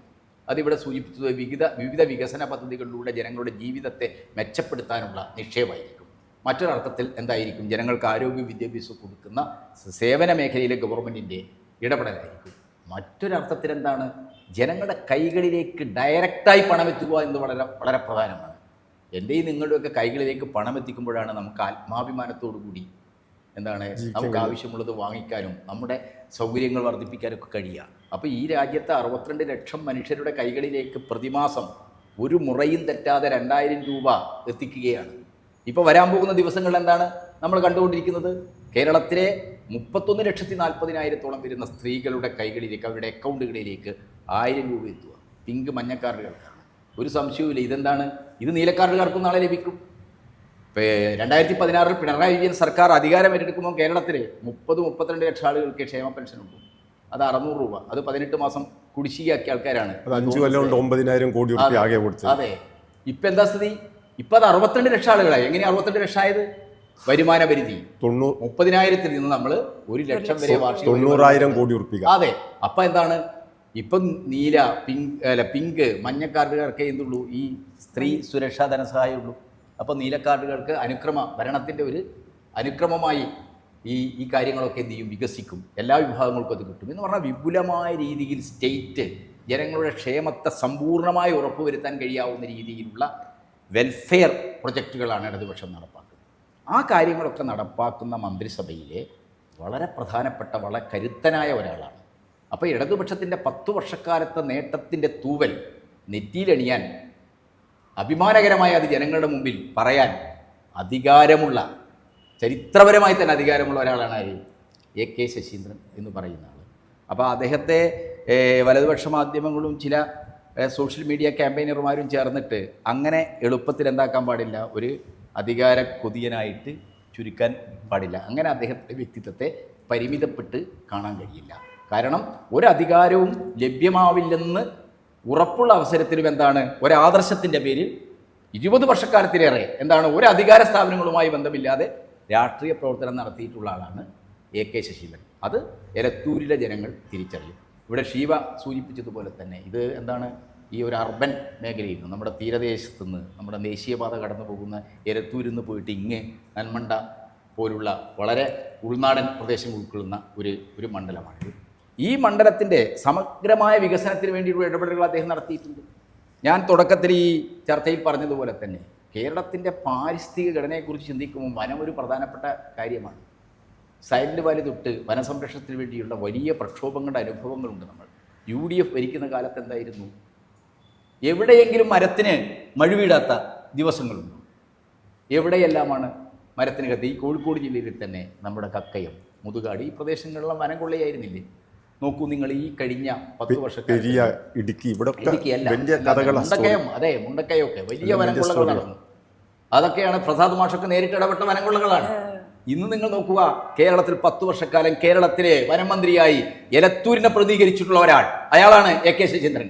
അയാൾ ഭരിക്കുന്ന ഈ 10 വർഷത്തിനിടയിൽ കേരളത്തിൽ ഒരു ജീരകപ്പാറ റിപ്പോർട്ട് ചെയ്യപ്പെട്ടു, ഒരു കക്കയ റിപ്പോർട്ട് ചെയ്യപ്പെട്ടു, ഒരു മുച്ചിക്കുണ്ട് റിപ്പോർട്ട് ചെയ്യപ്പെട്ടില്ല. കാരണം വനം സംരക്ഷിക്കുക എന്ന വളരെ ഉത്തരവാദിത്വപൂർവമായ ഇടത് വികസന കാഴ്ചപ്പാടിൻ്റെ അടിസ്ഥാനമാണ്. അതൊക്കെ നിർവഹിച്ച ഒരു മന്ത്രിയാണ്. അതുകൊണ്ട് അത്തരം നയങ്ങൾ മുന്നോട്ട് കൊണ്ടുപോകുന്നതിന് വേണ്ടി കൂടിയാണ് ഇടതുപക്ഷം ജനങ്ങളുടെ മുമ്പിൽ വന്നിരിക്കുന്നത്. ഈ ഇലക്ഷൻ ജനാധിപത്യ പ്രക്രിയക്കകത്ത് എലത്തൂർ മണ്ഡലത്തിൽ നിന്ന് അദ്ദേഹത്തെ വിജയിപ്പിക്കുക എന്നത് ഇടതുപക്ഷ ബദലിന് വേണ്ടി, ഇടതുപക്ഷം മുന്നോട്ട് വെക്കുന്ന ക്ഷേമോന്മുഖവും വികസനോന്മുഖവുമായ ബദലിന് വേണ്ടി നിലകൊള്ളുന്ന എല്ലാവരുടെയും ഉത്തരവാദിത്തമാണ്. ആ ഉത്തരവാദിത്തം നിർവഹിക്കാൻ നമുക്ക് കഴിയുന്നില്ല എങ്കിൽ നമ്മൾ ചരിത്രത്തോട് ഉത്തരം പറയും. വ്യക്തിപരമായി ആക്ഷേപിക്കപ്പെടുന്നവർ പ്രായമാണ് എന്ന് പറയുന്നത്. എനിക്ക് പ്രായം എന്നുള്ളത് വളരെ ചെറുപ്പത്തിലെ ജനപ്രതിനിധിയായ ഒരാൾ എന്നുള്ള നിലയിൽ എനിക്കതിൽ തോന്നുന്നത് ഒരു ഭരണ സംവിധാനത്തെ കൊണ്ടുപോവുക ഒരു ടീമാണ്. നമ്മളിപ്പോൾ ചെറുപ്പത്തിലായ ഒരാൾ എന്നുള്ള നിലയിൽ എന്നെ സംബന്ധിച്ചിടത്തോളം നമുക്ക് കുറച്ചും കൂടി പ്രായമുള്ള ആളുകളെക്കാൾ കുറച്ചുകൂടി വേഗത്തിൽ നടക്കാനോ വേഗത്തിൽ സംസാരിക്കാനോ ഒക്കെ ചിലപ്പോൾ കഴിയുമായിരിക്കും. പക്ഷേ ഭരണപരിചയം എന്നൊന്നുണ്ട്, ഭരണരംഗത്തെ ഒരു കൂട്ടായ്മയുണ്ട്. ഏത് വികസന പദ്ധതിയും പ്രാദേശിക ആസൂത്രണമാണെങ്കിലും ഒരു സ്റ്റേറ്റ് ലെവൽ ആസൂത്രണമാണെങ്കിലും അതൊരു ടീമാണ് നടത്തുന്നത്. ഇടതുപക്ഷം എന്ന നിലയിൽ ആ ഒരു ടീമിന് കരുത്ത് പകരാൻ, ഇപ്പോൾ തൊട്ടപ്പുറത്ത് ഒരു ചെറുപ്പക്കാരനുണ്ട്, അല്ലെങ്കിൽ വേറൊരു മണ്ഡലത്തിലൊരു സ്ത്രീ ഉണ്ട്, വേറൊരു മണ്ഡലത്തിൽ വിദ്യാർത്ഥിയുണ്ട്, യുവജനമുണ്ട് എന്നെല്ലാം പറയുന്ന പോലെ ഓരോ രംഗത്തും വ്യത്യസ്തമായ ആളുകളുണ്ട് എന്ന് പറയുന്നത് പോലെ അനുഭവമുള്ളവരും പ്രധാനമാണ്. ഇന്ത്യൻ രാഷ്ട്രീയത്തിലും കേരള രാഷ്ട്രീയത്തിലും രാഷ്ട്രീയ രംഗത്ത് ഇടതുപക്ഷം എന്ന നിലയിൽ അടിയുറച്ച് നിൽക്കാനുള്ള ഒരു മനസ്ഥൈര്യമുള്ള ആളുകൾ ഇതിന് നേതൃത്വം വഹിക്കാൻ ഉണ്ടാവണം എന്നുള്ളതാണ്. എല്ലാവരും ചെറുപ്പക്കാരാണെങ്കിൽ ചിലപ്പോൾ അത് കഴിഞ്ഞോളണമെന്നില്ല. അനുഭവം ഒരു പ്രധാനമാണ് എന്നുള്ളത് നമ്മൾ അത്തരം ഒരു വിമർശനം ഉന്നയിക്കുന്നവർ കാണേണ്ടതുണ്ട്. ഏതെങ്കിലും ഒരു മണ്ഡലത്തിൽ അങ്ങനെ അനുഭവമുള്ളവർ ഉണ്ടെങ്കിൽ അവരെ ഉപയോഗപ്പെടുത്തണമല്ലോ. ആ മണ്ഡലം പരിചയിച്ചിട്ടുള്ള, ആ മണ്ഡലത്തിൻ്റെ സാധ്യതകളെ, അതിൻ്റെ ഗ്രാമീണമായ മേഖലകളെല്ലാം അറിയുന്ന, അവിടുത്തെ പൊതുജനങ്ങൾക്ക് നല്ല പരിചയമുള്ള ഒരാൾ ഉണ്ടായിരിക്കെ അത് നമ്മൾ ഉപയോഗപ്പെടുത്തുക. അതൊരു ടീമായി തീരുമാനിക്കാണ് നമ്മുടെ ഭരണം നടക്കപ്പെടുന്നത് എന്നൊരു പ്രക്രിയ നമ്മൾ മനസ്സിലാക്കുക കൂടി. അത് വ്യക്തിപരമായി ആക്ഷേപിക്കുന്നതിന് പകരം അതിൻ്റെ ഒരു സാധ്യത കൂടി നമ്മൾ കാണേണ്ടതുണ്ട്. എന്നുള്ളത് കൂടി എനിക്ക് തോന്നുകയാണ്. ഞാൻ ഇതിലൊന്ന് പറഞ്ഞോട്ടെ ബാബുട്ട, ഒറ്റ കാര്യം. അതായത് ഈ പ്രായം, ലിംഗം, മതം, ജാതി, പ്രദേശം, ഭാഷ, ഇതിൻ്റെ ഒന്നും പേരിൽ ഒരാളെയും കുറ്റപ്പെടുത്താൻ പാടില്ല. ഒരു ആധുനിക ജനാധിപത്യത്തിൻ്റെ ഒരു ബ്രോഡ്നെസ്, അതിൻ്റെ ഒരു വിശാലത എന്ന് പറയുന്നത് പ്രായത്തിൻ്റെയോ ലിംഗത്തിൻ്റെയോ മതത്തിൻ്റെയോ ജാതിയുടെയോ ഒക്കെ പേരിൽ ഒന്നിനെയും അകറ്റി നിർത്തുകയോ കുറ്റപ്പെടുത്തുകയോ ചെയ്യുന്ന എല്ലാത്തിനെയും ഉൾക്കൊള്ളുന്നതാണ്. പിന്നെ ഏജ് എന്ന് പറയുന്നത് ഒരാളുടെ കഴിവിനെ കുറച്ച് കാണുന്നത്. ഒരു മന്ത്രി എന്ന നിലയ്ക്ക്, പിണറായി വിജയൻ മന്ത്രിസഭയിലെ ഒരു മന്ത്രി എന്ന നിലയ്ക്ക് AK ശശീന്ദ്രൻ സ്തുത്യർഹമായ പ്രവർത്തനം നടത്തിയിട്ടുണ്ട്. ഈ മന്ത്രി എന്ന നിലയ്ക്ക്, ഒരു ഭരണാധികാരി എന്ന നിലയ്ക്ക് അദ്ദേഹം ഈ ഗവൺമെന്റിന്റെ എല്ലാ ദൗത്യങ്ങളും ഉത്തരവാദിത്വവും നിർവഹിച്ചിട്ടുണ്ട്. ഏറ്റവും ഒടുവിൽ നിയമസഭാ അംഗം എന്ന നിലക്കും, ഇവിടെ ഇപ്പോൾ ഷീബയൊക്കെ പറഞ്ഞ കാര്യങ്ങൾ എന്താണ്, നിയമസഭാ അംഗം എന്ന നിലയ്ക്ക് വികസന കാര്യത്തിൽ അദ്ദേഹം ബദ്ധശ്രദ്ധനായിരുന്നു എന്നുള്ളതാണ്. അപ്പൊ ഈ കാര്യങ്ങളുമായി ബന്ധപ്പെട്ട് ബാബുട്ടൻ സംസാരിക്കണം. മന്ത്രിസഭ അംഗം എന്നുള്ള നിലയിൽ വിട്ട് വയനാട് ചുണ്ടക്ക് ചൂരൽമലയിൽ ദുരന്തം ഉണ്ടായ സമയത്ത് ഏറ്റവും ആദ്യം ഇത് കോർഡിനേറ്റ് ചെയ്യാൻ AKSനെ ചുമതലപ്പെടുത്തിയല്ലോ സർക്കാർ. പ്രായം അന്നൊരു ചർച്ചയായില്ലല്ലോ. ഇതേ പ്രായമുള്ള ആളാണല്ലോ, 1 വർഷമല്ലേ ആയിട്ടുള്ളൂ. 1 വർഷം കൊണ്ട് ഈ ചുമതലയെല്ലാം കോർഡിനേറ്റ് ചെയ്യുന്ന അത്രയും വലിയൊരു ദുരന്തത്തിന്റെ മുമ്പിൽ ഞാനാണ് കോർഡിനേറ്റ് ചെയ്യുന്നുള്ള നിലയിൽ നിന്നല്ലോ. അന്നൊന്നും ആ പ്രായം ചർച്ചയായിരുന്നില്ല. ഇപ്പൊ ഒരു തെരഞ്ഞെടുപ്പിന്റെ ഘട്ടത്തിൽ മാത്രം അതെടുത്ത് ചർച്ച ചെയ്യുന്നത് അതൊരു രാഷ്ട്രീയ ലക്ഷ്യമാണ് എന്നുള്ളത് അത് വലതുപക്ഷം ബോധപൂർവ്വം ഉണ്ടാക്കുന്നതാണ്. അതെ അതെ. തുടർച്ചയായിട്ട് മത്സരിക്കുന്ന ആളുകളുടെ മണ്ഡലം നോക്കിയാൽ ഏറ്റവും കൂടുതൽ മത്സരിക്കുന്ന ആരാണ്? കോൺഗ്രസ് നേതാക്കന്മാരാണ്. എന്താണ് അത്? കുടുംബ സ്വത്ത് പോലെയാണ് മണ്ഡലം അവർ കൈകാര്യം. പുതുപ്പള്ളിയൊക്കെ ഒരാൾ ജനിച്ച് 50 വയസ്സ് വരെ ഒരു MLA മാത്രം കാണുന്നത് ചർച്ചയാവുന്നില്ല. ഇപ്പോഴും അദ്ദേഹത്തിന്റെ പേര് തന്നെ വെച്ച് തെരഞ്ഞെടുപ്പിനെ നേരിടുകയാണ്. അദ്ദേഹത്തിന്റെ തുടർച്ചയായ മക്കളാണ് അവിടെ സ്ഥാനം. കുടുംബവാഴ്ച ചർച്ചയാവുന്നില്ല, പ്രായം ചർച്ചയാവുന്നില്ല. UDFകാർ ഇത്തരം കാര്യങ്ങൾ പറയാൻ കാരണം രാഷ്ട്രീയമായിട്ട് നമ്മുടെ സ്ഥാനാർത്ഥിയെ അവർക്ക് എതിർക്കാൻ കഴിയില്ല. അവർ രാഷ്ട്രീയമായിട്ട് മറുപടി പറയേണ്ട കാര്യങ്ങളുണ്ട്. വികസനമാണ് അടിസ്ഥാന പ്രശ്നമെങ്കിൽ ആ വികസനം ചർച്ച ചെയ്യാനേ അവർ തയ്യാറല്ല. അവരിങ്ങനെ പൈങ്കിളി കഥകൾ പറഞ്ഞിട്ടാണ് അവരെ കേരള ഒട്ടാകെ ചർച്ച എടുത്ത് നോക്കിയാൽ അതാ TV ചാനലുകൾ വന്നാലും ഒക്കെ തന്നെ എന്തെങ്കിലും പറഞ്ഞിട്ട് പിന്നെ ഗവൺമെൻറ് ആരോഗ്യവകുപ്പിനെ കുറ്റം പറയാൻ ഒരു ഡോക്ടർക്ക് പറ്റിയ ഒരു കൈപ്പഴിയാണെങ്കിൽ അതാണ് ആരോഗ്യവകുപ്പിനെ പറ്റിയുള്ള കാര്യം. ആ രീതിയിൽ പൈങ്കിളി കഥകൾ പറഞ്ഞിട്ട് ആളുകളെ പ്രീതിപ്പെടുത്തുന്ന രീതിയിൽ അതിനൊക്കെ അപ്പുറത്തുള്ള രാഷ്ട്രീയ വ്യക്തിത്വമുള്ള ഒരു സ്ഥാനാർത്ഥി നമുക്കുണ്ട് പുറത്തുനിന്നുള്ളതാണ് ഇടതുപക്ഷത്തെ സംബന്ധിച്ചിടത്തോളം കരുത്തുള്ള കാര്യം, ഇവിടെ വിവരിച്ച പോലെ തന്നെ. മാത്രമല്ല ഈ ഗവൺമെൻറ് ചെയ്ത കാര്യങ്ങൾ നമുക്ക് എണ്ണിയാലൊടുങ്ങാത്ത കാര്യങ്ങളില്ലേ. ലൈഫ് ഭവനം 10 കൊല്ലം കൊണ്ട് 5 ലക്ഷം വീടുകൾ, ഒരു ദിവസത്തിൽ ഏകദേശം 140 വീട്ടിലേക്കാണ് പുതുതായിട്ട് ആളുകൾ താമസം മാറ്റുന്നത്. ഒരു 140 കുടുംബങ്ങൾ എന്ന് പറഞ്ഞാൽ 450ഓളം ആൾക്കാർ ഓരോ ദിവസവും, നമ്മൾ ഈ സംസാരിക്കുന്ന ദിവസവും 450 ആളുകൾ പുതിയ വിളക്കിൽ വീട്ടിൽ കയറിയിട്ട് പാല് കാച്ചുന്നുണ്ട്. അങ്ങനെ ഓരോ ദിവസവും നടക്കുന്നുണ്ട്. കഴിഞ്ഞ 10 കൊല്ലം കൊണ്ട് 5 ലക്ഷം ഭവനങ്ങൾ, 3 ലക്ഷം ചില്ലാണം PSC നിയമനങ്ങൾ. അതാണല്ലോ വലിയ പ്രശ്നം യുവാക്കളുടെ ഇടയിൽ. ശരാശരി 80ഓളം ആൾക്കാർക്ക് ഒരു ദിവസത്തിൽ നിയമനം വരുന്നുണ്ട്, 80ഓളം ആളുകൾക്ക്. ആ രീതിയിലുള്ള നിയമനങ്ങൾ. പിന്നെ കേരളത്തിൻ്റെ മൊത്തമുള്ള വികസന പ്രവർത്തനങ്ങൾ ഗവൺമെൻറ് നടത്തും. ആ ഗവൺമെൻറ്റിൽ മന്ത്രിസഭയിൽ പങ്കെടുക്കുന്ന ഒരാൾ, തീരദേശ ഹൈവേ ആണെങ്കിലും മലയോര ഹൈവേ ആണെങ്കിലും ദേശീയപാതയ്ക്ക് പണം അടയ്ക്കാനുള്ള തീരുമാനമാണെങ്കിൽ ആ തീരുമാനത്തിലൊക്കെ മുഖ്യ പങ്ക് വഹിക്കുന്ന ഒരാളാണ് നമ്മുടെ സ്ഥാനാർത്ഥിയായിട്ട് വരുന്നത്. നമ്മുടെ സ്ഥാനാർത്ഥി എന്ന് പറഞ്ഞാൽ മന്ത്രിസഭയിൽ തീരുമാനങ്ങളിലൊക്കെ പങ്കെടുക്കുന്ന ഒരാളാണ്. ഇതൊക്കെ ഇപ്പോൾ നേരത്തെ പറഞ്ഞ ഒരു എലിമിനേറ്റിംഗ് പ്രോസസ്സ് എന്ന് പറയുന്ന ഒരു സംഗതി നമ്മുടെ സമൂഹത്തിലുണ്ട്. ഓരോ ആളുകളെ എലിമിനേറ്റ് ചെയ്യാൻ എന്താ വഴി, അത് കണ്ടുപിടിക്കുക. അത് എല്ലാത്തിലുമുണ്ട്, രാഷ്ട്രീയത്തിലുമുണ്ട്, സമൂഹത്തിലുമുണ്ട്, പൊതുസമൂഹത്തിലുമുണ്ട്, ഒക്കെ ഉണ്ട്. ആ എലിമിനേഷൻ പ്രോസസ്സിൽ മാഷിപ്പോൾ പറഞ്ഞതുപോലെ എലിമിനേഷനിൽ കണ്ടുപിടിക്കുമ്പോൾ എന്താണ്, ആ ഭരണത്തിൽ മന്ത്രിക്ക് ഇന്ന വീഴ്ചകൾ പറ്റി, ഇന്ന തകരാറുകൾ പറ്റി, അതുകൊണ്ട് അദ്ദേഹത്തിനെ പറ്റില്ല, അങ്ങനെ പറയാൻ ശശീന്ദ്രനെ കുറിച്ചൊന്നുമില്ല. പിന്നെ ഭരണരംഗത്ത് നിന്ന് കഴിഞ്ഞിട്ട് കോൺസ്റ്റിറ്റ്യുവൻസി നഴ്സിംഗ് എന്ന് പറയുന്നത് ഈ നിയോജക മണ്ഡലത്തിലെ ജനങ്ങളുമായുള്ള ബന്ധം, പ്രാദേശിക ഭരണകൂടവുമായിട്ടുള്ള ബന്ധം, ജനങ്ങളുടെ ആവശ്യങ്ങളോടുള്ള പ്രതികരണം. ഷീബ തന്നെ ഇപ്പോൾ പറഞ്ഞു തന്നു. എല്ലാ ആളുകളോടും രാഷ്ട്രീയ മത ജാതി ഭേദമന്യേ എല്ലാവരോടും ഒരുപോലെ പെരുമാറുന്ന ഒരു രീതി, ബന്ധപ്പെടുന്ന രീതി. പിന്നെ എനിക്ക് വളരെ ടച്ചിങ് ആയിട്ട് തോന്നിയത് എന്താന്ന് പറഞ്ഞാൽ, ഇപ്പോൾ എനിക്കും അനുഭവമാണ്. അത് പിന്നെ അങ്ങനെ ഞാൻ തന്നെ പറയുന്നത് ശരിയല്ല എന്നുള്ളത് കൊണ്ട് പറഞ്ഞില്ല. ടെലിഫോണിൽ നമുക്ക് ആർക്കും ബന്ധപ്പെടാം. നേരിട്ട് മന്ത്രി ഫോൺ എടുക്കും.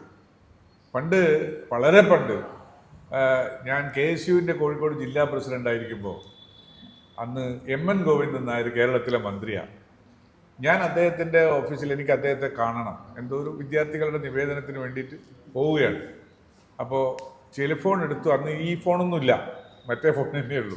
അതെടുത്ത് പിന്നെ ഞാൻ വിളിച്ച് മന്ത്രി സ്ഥലത്തുണ്ടോ ഒന്ന് കാണാൻ വേണ്ടിയിട്ടായിരുന്നു. സ്വാഭാവികമായും എൻ്റെ മനസ്സിൽ മന്ത്രിയുടെ ഫോണ് PA ആണോ ആരെങ്കിലും ആൾ എടുക്കാറുള്ളതാണ്. എടോ ഗോവിന്ദൻ നായർ തന്നെയാണ്, നീങ്ങുവാ. എൻ്റെ ഒരു 1970 കാലഘട്ടങ്ങളിലുള്ള എൻ്റെ ഒരു അനുഭവം, അത് 2025കളിലും 20കളിലും തുടരുന്നു എന്ന് കാണുമ്പോൾ അതൊരു ഒരു ഒരു ഒരു ചിന്താരൂപത്തിൻ്റെ ധാരയുടെ ഒരു പ്രതീകമാണത്. അത്തരം മാനസികാവസ്ഥയുള്ള ആളുകൾക്ക് മാത്രമേ അതിന് കഴിയുള്ളൂ. അല്ലാത്തവർക്ക് കഴിയില്ല, എത്ര വിചാരിച്ചാലും കഴിയില്ല. അത്തരം ഒരു സമീപനം എടുക്കുന്ന ഒരു മന്ത്രി മാത്രവുമല്ല, നമുക്ക് എന്തെല്ലാം കാര്യങ്ങൾ എല്ലാ കാര്യവും എൻ്റെ ഒരു സ്നേഹിതൻ എപ്പോഴും ഒരു തമാശയോടുകൂടി പറയാറുണ്ട്. എന്താണ്, ഒരു കോഴി, നാടൻ കോഴി ഒരു മുട്ടയിടാൻ വേണ്ടിയാണെങ്കിൽ നാട്ടിൽ മുഴുവൻ ബഹളം ഉണ്ടാക്കി എന്നെല്ലാം പറഞ്ഞ് പിരിഞ്ഞ് അവിടെ പോയി ഇതെല്ലാം തട്ടിമറിച്ച് ഇതെല്ലാം കൂടി അവസാനം ഒരിടത്ത് വന്ന് വീട്ടിലെ സ്ത്രീകൾ ആരെങ്കിലും ഒരു കൊട്ട മൂടി അവിടെ വെച്ചാൽ കുറച്ച് കഴിഞ്ഞിട്ടൊരു മുട്ട ഇട്ടിട്ട് ഇങ്ങനെ പോകും. പക്ഷേ വലിയൊരു ആനക്കുട്ടിയെ പ്രസവിക്കുമ്പോൾ പ്രസവിക്കുന്ന ഒരു മനുഷ്യനറിയില്ല. ഒരു മുട്ട ഇടുന്നത് നാട്ടിലെ മുഴുവൻ ആൾ, വീട്ടിലെ മുഴുവൻ ആളെ അറിയിക്കുക.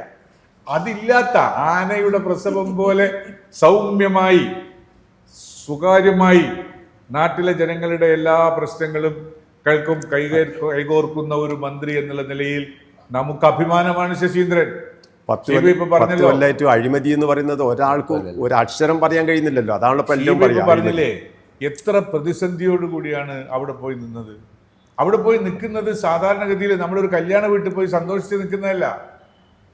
അണപൊട്ടിക്കരയുന്ന ജനങ്ങളുടെ മനസ്സിൽ അവരെ സാന്ത്വനപ്പെടുത്തിക്കൊണ്ട് അവർക്ക് ആശ്വാസമേകിക്കൊണ്ട് ഒരു മന്ത്രിസഭാ ടീമിനെ റിയാസ്, രാജൻ മിനിസ്റ്റർ, കേളു മിനിസ്റ്റർ, ശശീന്ദ്രൻ, ഇവർ 4 പേരും അവിടെ പോയിരുന്ന് അതിൽ മുഴുവൻ ദിവസങ്ങളും നിന്നിരുന്ന ആളാണ് ശ്രീമാൻ ശശീന്ദ്രൻ.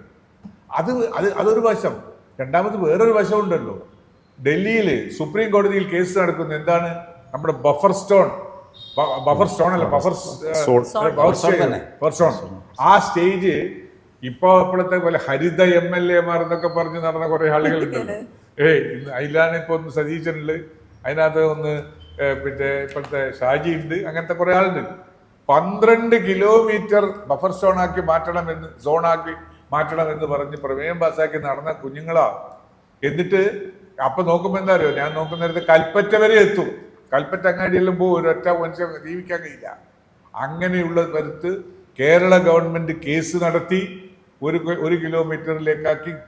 മലയോരത്ത് ജീവിക്കുന്ന സാധാരണക്കാരായ സാധാരണക്കാർക്ക് മലയോടും മണ്ണിനോടും മല്ലടിച്ച് അത് കാർഷിക വിളയുടെ വിളനിലമാക്കി മാറ്റിയ ആ മനുഷ്യജീവന്മാർക്ക് പട്ടയമുണ്ടാക്കി കൊടുക്കാനും അവർക്ക് അവിടെ സ്ഥിരതാമസമുണ്ടാക്കി കൊടുക്കാനും ഡൽഹിയിൽ പോയി സുപ്രീം കോടതിയിൽ ദിവസവും സുപ്രീം കോടതിയിലെ വിചാരണക്കാരിരിക്കുന്ന ബെഞ്ചിൽ ഇരുന്നു കൊണ്ട് പോലും നേതൃത്വം കൊടുത്ത ഒരു മന്ത്രി. അത് മന്ത്രിമാരൊന്നും അങ്ങനെ പോയിരിക്കാറൊന്നുമില്ല. പക്ഷേ ശശീന്ദ്രൻ അങ്ങനെ പോയിരുന്നു. വക്കീലന്മാർ കേസ് വാദിക്കുമ്പോൾ പിന്നിൽ സാധാരണ ഗുമസ്തന്മാരാ പോയിരിക്കുക. പക്ഷെ മന്ത്രി തന്നെ പോയിരുന്നിട്ട് അവിടെ ഈ കേസ് നടത്തി ജയിപ്പിച്ചു വന്ന ഒരു ചരിത്രം. ഇതൊന്നും അണിയറക്കുള്ളിൽ പോകേണ്ടതല്ല, കർട്ടന് പിറകിൽ പോകേണ്ടുന്ന വസ്തുതയല്ല. ഇതൊക്കെ ജനങ്ങളുടെ മുമ്പിലേക്ക് വരേണ്ടതാണ്. അതൊക്കെ പറയാൻ നമ്മൾ തുടങ്ങിയാൽ ആ തുടങ്ങുന്നതിനെ കുറിച്ച് പാടാനാണ് വയസ്സ്, പൂറ്റ, അദ്ദേഹത്തിന് പറ്റുന്നില്ല, ഇത് പറ്റുന്നില്ല തുടങ്ങിയിട്ടുള്ള കാര്യങ്ങൾ.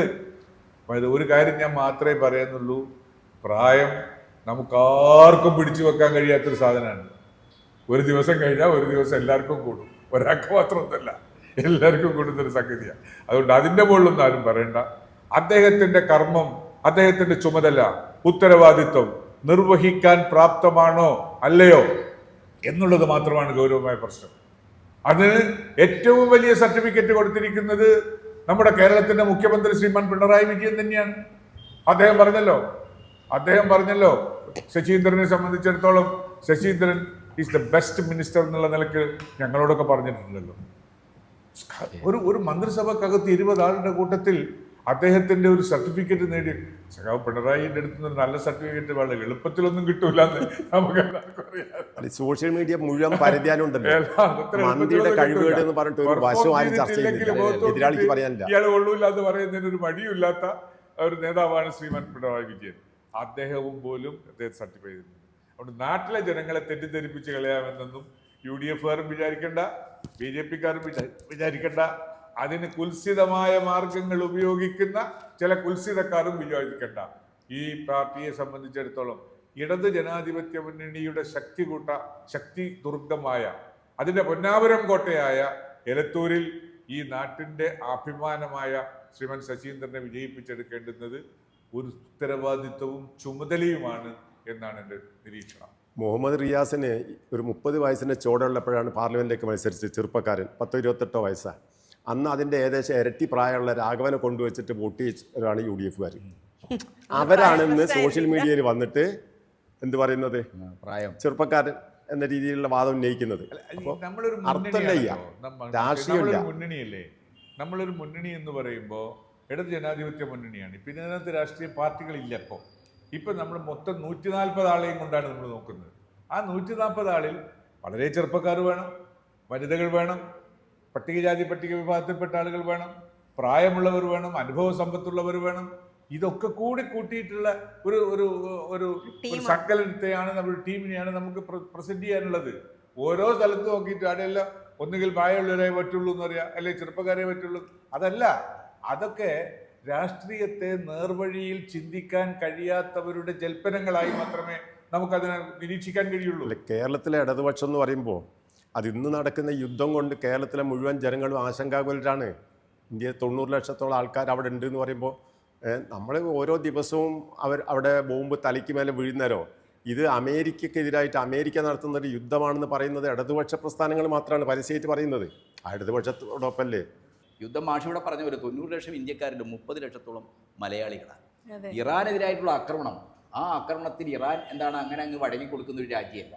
ആ ഇസ്ലാമിക് റിപ്പബ്ലിക് എന്ന് പറഞ്ഞു കഴിഞ്ഞാൽ ഹിസ്റ്റോറിക്കലായിട്ട് തന്നെ തുടർച്ചയായിട്ട് അമേരിക്കയും സയനിസ്റ്റ് രാഷ്ട്രമായ ഈ ഇസ്രായേലിനെ എതിർത്തുള്ളതാണ്. ഇറാൻ ടാർഗറ്റ് ചെയ്യപ്പെട്ട എന്തുകൊണ്ടാണ്? ഇപ്പോൾ ഗസയിൽ നടക്കുന്ന യുദ്ധത്തെ അറബ് മേഖലയിൽ ഈ അമേരിക്കയുടെ ശിങ്കിടികളായ ഈ പെട്രോൾ ഡോളർ മുതലാളിത്തത്തിൽ നിന്ന് വന്ന എല്ലാ ഷെയ്ക്കുമാരും അമേരിക്കയെ പിന്തുണച്ചപ്പോൾ, ഇസ്രയേലിനെ പിന്തുണച്ചപ്പോൾ, അല്ലെങ്കിൽ അവരെ നിസ്സംഗത പാലിച്ചപ്പോൾ, ഒരു നിസ്സംഗതയും പാലിക്കാതെ ശക്തമായിട്ട് ഗസക്ക് പിന്തുണ കൊടുത്ത രാജ്യമാണ് ഇറാൻ. മറ്റൊന്ന് സിറിയ അവർ തകർത്തു. വേറൊന്ന് ലെബനാണ്. ഈ രാജ്യങ്ങളെ മുഴുവൻ തകർക്കുക എന്ന അജണ്ടയിലാണ് അമേരിക്ക ഇസ്രയേലും ചേർന്ന് അവിടെ യുദ്ധം തുടങ്ങിയിരിക്കുന്നത്. ആ യുദ്ധത്തിൻ്റെ പ്രത്യേകത ഏറ്റവും കൂടുതൽ അനുഭവിക്കുന്നത് എന്താണ്? കേരളം ഉൾപ്പെടെയുള്ള ലോക ജനതയാണ്. ഇപ്പം നമ്മുടെ അടുപ്പ് നമ്മളൊരു ചായ കുടിക്കാൻ, അതെ, ചായ കുടിക്കാം 1 ലക്ഷത്തോളം വരുന്ന റെസ്റ്റോറൻറ്റുകളുണ്ട്. ഗ്ലാസിന്റെ വ്യവസായത്തിൽ എന്തൊരു ഉൽപ്പന്നം. നമ്മുടെ കോഫി ഹൗസിൽ ഇപ്പം ഭക്ഷണം കിട്ടാത്ത സ്ഥിതിയാണ്. കോഫി ഹൗസ് വരെ കൂട്ടാൻ പോവുകയാണ്. അപ്പോൾ പാചകവാതക ഗ്യാസ് വലിയ ക്ഷാമമുണ്ടായി. ഈ വിഷയങ്ങളെല്ലാമാണ് ഈ തെരഞ്ഞെടുപ്പിൽ യഥാർത്ഥത്തിൽ ചർച്ച ചെയ്യുന്നത്. അങ്ങനെയുള്ള വിഷയങ്ങളൊന്നും ചർച്ച ചെയ്യരുത് എന്ന നിലക്കാണ് അനാവശ്യമായ വിവാദങ്ങൾ ഉണ്ടാക്കുന്നത്. അങ്ങേയറ്റം ജനാധിപത്യ വിരുദ്ധമായ വംശീയമായിട്ടുള്ള, ഇപ്പോൾ തന്നെ അവിടെ കായംകുളം മണ്ഡലം തെരഞ്ഞെടുപ്പ് കൺവെൻഷനിൽ നമ്മുടെ സുഹൃത്ത് ലിജുവാണ് അവിടെ മത്സരിക്കുന്നത്. കോൺഗ്രസിൻ്റെ സ്ഥാനാർത്ഥി. നമ്മളൊക്കെ വളരെ സൗഹൃദമുള്ള ആളുകളാണ്. ലിജു. ആ ലിജുവിൻ്റെ തെരഞ്ഞെടുപ്പ് കൺവെൻഷൻ ലിജു പൊട്ടിക്കരഞ്ഞു. കാരണം അയാൾ 4 തെരഞ്ഞെടുപ്പ് മത്സരിച്ചിട്ടും തോറ്റുപോയാണ്. ഇപ്പോഴെങ്കിലും എന്താണ് എന്നെ കായംകുളത്തുകാരെ രക്ഷിക്കണം. പക്ഷേ അവിടെ UDF-ൻ്റെ കൺവീനർ ഇർഷാദ് എന്താണ് നന്നായി കൊടുത്തു. അവിടെ മത്സരിക്കുന്ന ഇടതുപക്ഷ സ്ഥാനാർത്ഥി പ്രതിഭ ശരീരം കാണിച്ചും കൊടുത്തുവാണ് വോട്ടും സ്ഥാനമൊക്കെ വാങ്ങിക്കുന്നതെന്ന്. ആരാ പ്രസംഗിച്ചത്? കോൺഗ്രസിൻ്റെ നേതാവാണ്. ഇർഷാദ് എന്ന് പറയുന്ന UDF നേതാവാണ് പ്രസംഗിച്ചത്. അപ്പോൾ അങ്ങേയറ്റം സ്ത്രീവിരുദ്ധമാവോ, അങ്ങേയറ്റം വംശീയമായ പ്രായം പോലുള്ള പ്രശ്നങ്ങൾ പ്രശ്നവൽക്കരിക്കുക, ഇതൊക്കെ മനുഷ്യത്വത്തോടുള്ള വെല്ലുവിളിയാണ്. പ്രായമാകുന്നവർ, അല്ലെങ്കിൽ സ്ത്രീകൾ, അതേപോലെ തന്നെ ഭിന്നശേഷിക്കാർ, ഇവരോടൊക്കെ അങ്ങേയറ്റം മോശപ്പെട്ട സമീപനമാണ് ഒരു രാഷ്ട്രീയം പറയുന്നില്ല അവരെ സോഷ്യൽ മീഡിയയിൽ നിലനിർത്തുന്നത്. അതുകൊണ്ട് എലത്തൂർ നിയോജക മണ്ഡലത്തിലെ ജനാധിപത്യവാദികളാകെ ഒന്നിച്ച് ഈ UDF-ൻ്റെ അപകടം പിടിച്ച ഒരു വലതുപക്ഷ രാഷ്ട്രീയമാണ് സഖാവ് ശ്രീമാൻ AK ശശീന്ദ്രൻ്റെ പ്രായത്തെ പ്രശ്നവൽക്കരിച്ചിരിക്കുന്നത് എന്ന് നമ്മൾ തിരിച്ചറിയണം.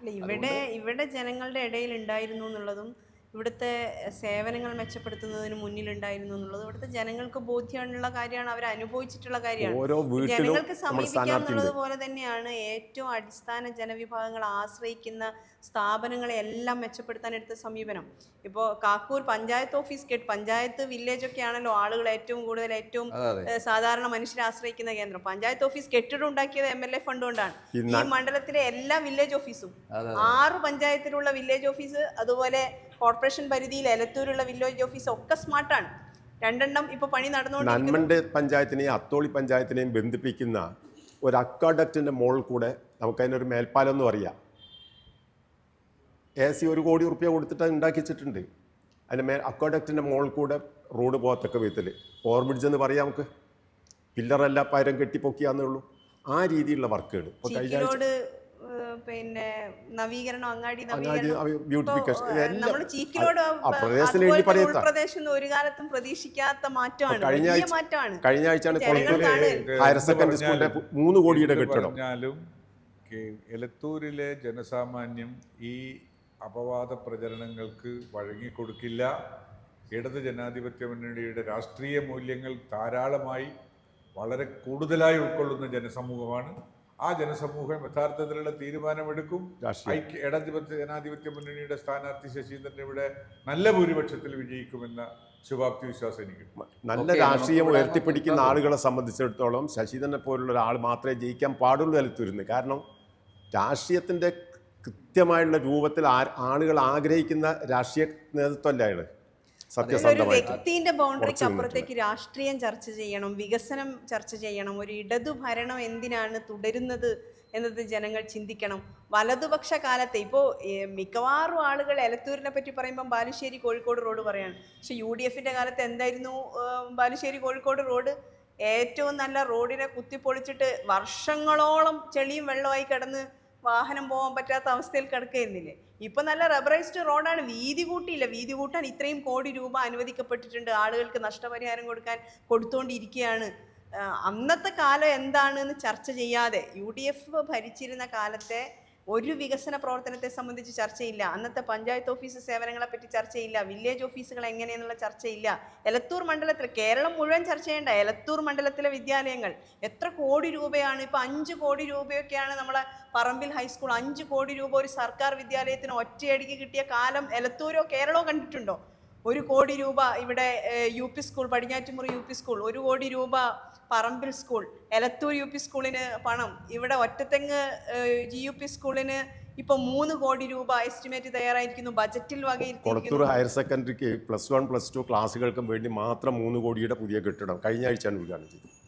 കഴിഞ്ഞ ആഴ്ചയാണ്. അപ്പൊ സാധാരണ ജനങ്ങളെ ബാധിക്കുന്ന, സാധാരണ ജനങ്ങൾ ആശ്രയിക്കുന്ന ഈ സ്ഥാപനങ്ങളൊക്കെ എന്താണ്? അതിന്റെ വികസനത്തിന്റെ രാഷ്ട്രീയം എന്താണ്? ഇടതുപക്ഷത്തിന്റെ ഈ വികസന രാഷ്ട്രീയം തുടരണോ? അതാണല്ലോ വ്യക്തി എന്നുള്ള നിലയിലേക്ക്. ആ വ്യക്തി ഈ രാഷ്ട്രീയം ഉൾക്കൊള്ളുന്നുണ്ടോ? ഈ മണ്ഡലത്തിൽ ഉണ്ടായിരുന്നോ? ഈ മണ്ഡലത്തിലെ വികസന പ്രവർത്തനങ്ങൾ നടത്തിയോ? ആ ചർച്ച ചെയ്യാതിരിക്കാൻ പരിശ്രമിക്കുന്ന ആളുകൾ ആണ് ഒരു വലതുപക്ഷ കോട്ടയിലുള്ളത്. വലതുപക്ഷം അതാണ് ആഗ്രഹിക്കുന്നത് എന്നുള്ളത് എലത്തൂരിലെ ഒരു ജനാധിപത്യ വിശ്വാസികൾ അത് മനസ്സിലാക്കിയ രാഷ്ട്രീയം ചർച്ച ചെയ്യണം. ചേളന്നൂർ പഞ്ചായത്ത് കഴിഞ്ഞ UDF ആണ്, ഇപ്പോഴാണ് LDF വന്നത്. ആ UDF ഉള്ള കാലത്തും ചേളന്നൂർ പഞ്ചായത്തിൻ്റെ എല്ലാ ഭാഗങ്ങളിലും നമ്മുടെ MLAയുടെ ഫണ്ട് എത്തിച്ചിട്ടുണ്ട്, വികസന പ്രവർത്തനം എത്തിച്ചിട്ടുണ്ട്. ആ റേഷൻ ഓഫീസൊക്കെ പുതുക്കി പണി ഇതൊക്കെ കഴിഞ്ഞ ടൈമിലല്ലേ റേഷൻ ഓഫീസിന്റെ പുതുക്കി പണി ഇങ്ങനെ വിവിധങ്ങളായ മാഷും പറഞ്ഞു വെച്ചതുപോലെ തന്നെ കഴിഞ്ഞ 10 വർഷക്കാലം മുമ്പുള്ള കേരളം എന്താണെന്ന് നമ്മൾ ഓർമ്മിക്കണം. എലത്തൂർ നിയോജക മണ്ഡലം ഉൾപ്പെടെ കേരളമാകെ എല്ലാ രംഗത്തും, വൈദ്യരംഗത്ത് നമ്മൾ ചർച്ചയുണ്ട്, ലോക്ക്ഡൗണും പവർ കട്ടുമായി. അഴിമതി എന്ന് പറയുന്നത് നമുക്ക് ചിന്തിക്കാൻ പറ്റാത്ത രീതിയിലായിട്ടുണ്ട്. 2006 VS ഗവൺമെൻറ് നെൽവയലുകളും തണ്ണീർ തടങ്ങളും സംരക്ഷിക്കാൻ വേണ്ടി പ്രത്യേക നിയമം ഉണ്ടാക്കി.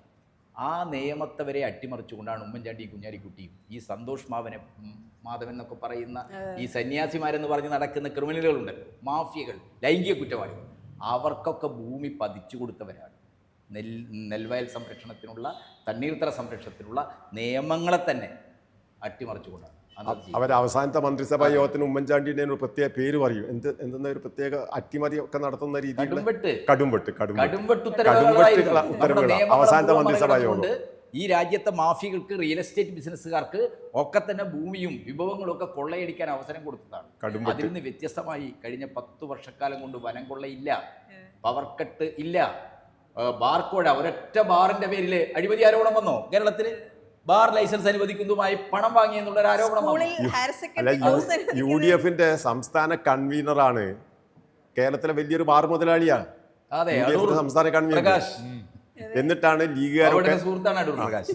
ലീഗുകാരൊക്കെ ഇപ്പം ബാറിന്റെ എണ്ണമൊക്കെ പറഞ്ഞിട്ട് ഇത്ര വർദ്ധിപ്പിച്ചു എന്ന് പറഞ്ഞിട്ട് സോഷ്യൽ മീഡിയയിൽ അവരെ കൺവീനർ തന്നെ കേരളത്തിലെ ഏറ്റവും വലിയ ബാർ മുതലാളിയാണ്. അയാൾ പറയുമോ ഇത് എണ്ണം കുറയ്ക്കണമെന്ന്? അയാളെ കൊണ്ടൊന്ന് പറയിപ്പിക്കട്ടെ, അടൂർ പ്രകാശിനെ കൊണ്ട്. അത് ചെയ്യാൻ കഴിയില്ല. വെറുതെ പൈങ്കിളി രാഷ്ട്രീയത്തിലേക്ക് ആളുകളെ കൊണ്ടുപോകുക പറഞ്ഞ് അവസാനിപ്പിച്ചു. എന്നുള്ളത് മാത്രമല്ല, ഒരു കോഴ്സ് അധികമായി അനുവദിക്കാൻ വരെ എത്ര കോഴയുടെ കഥകൾ നമ്മൾ കേട്ടിട്ടുണ്ട്.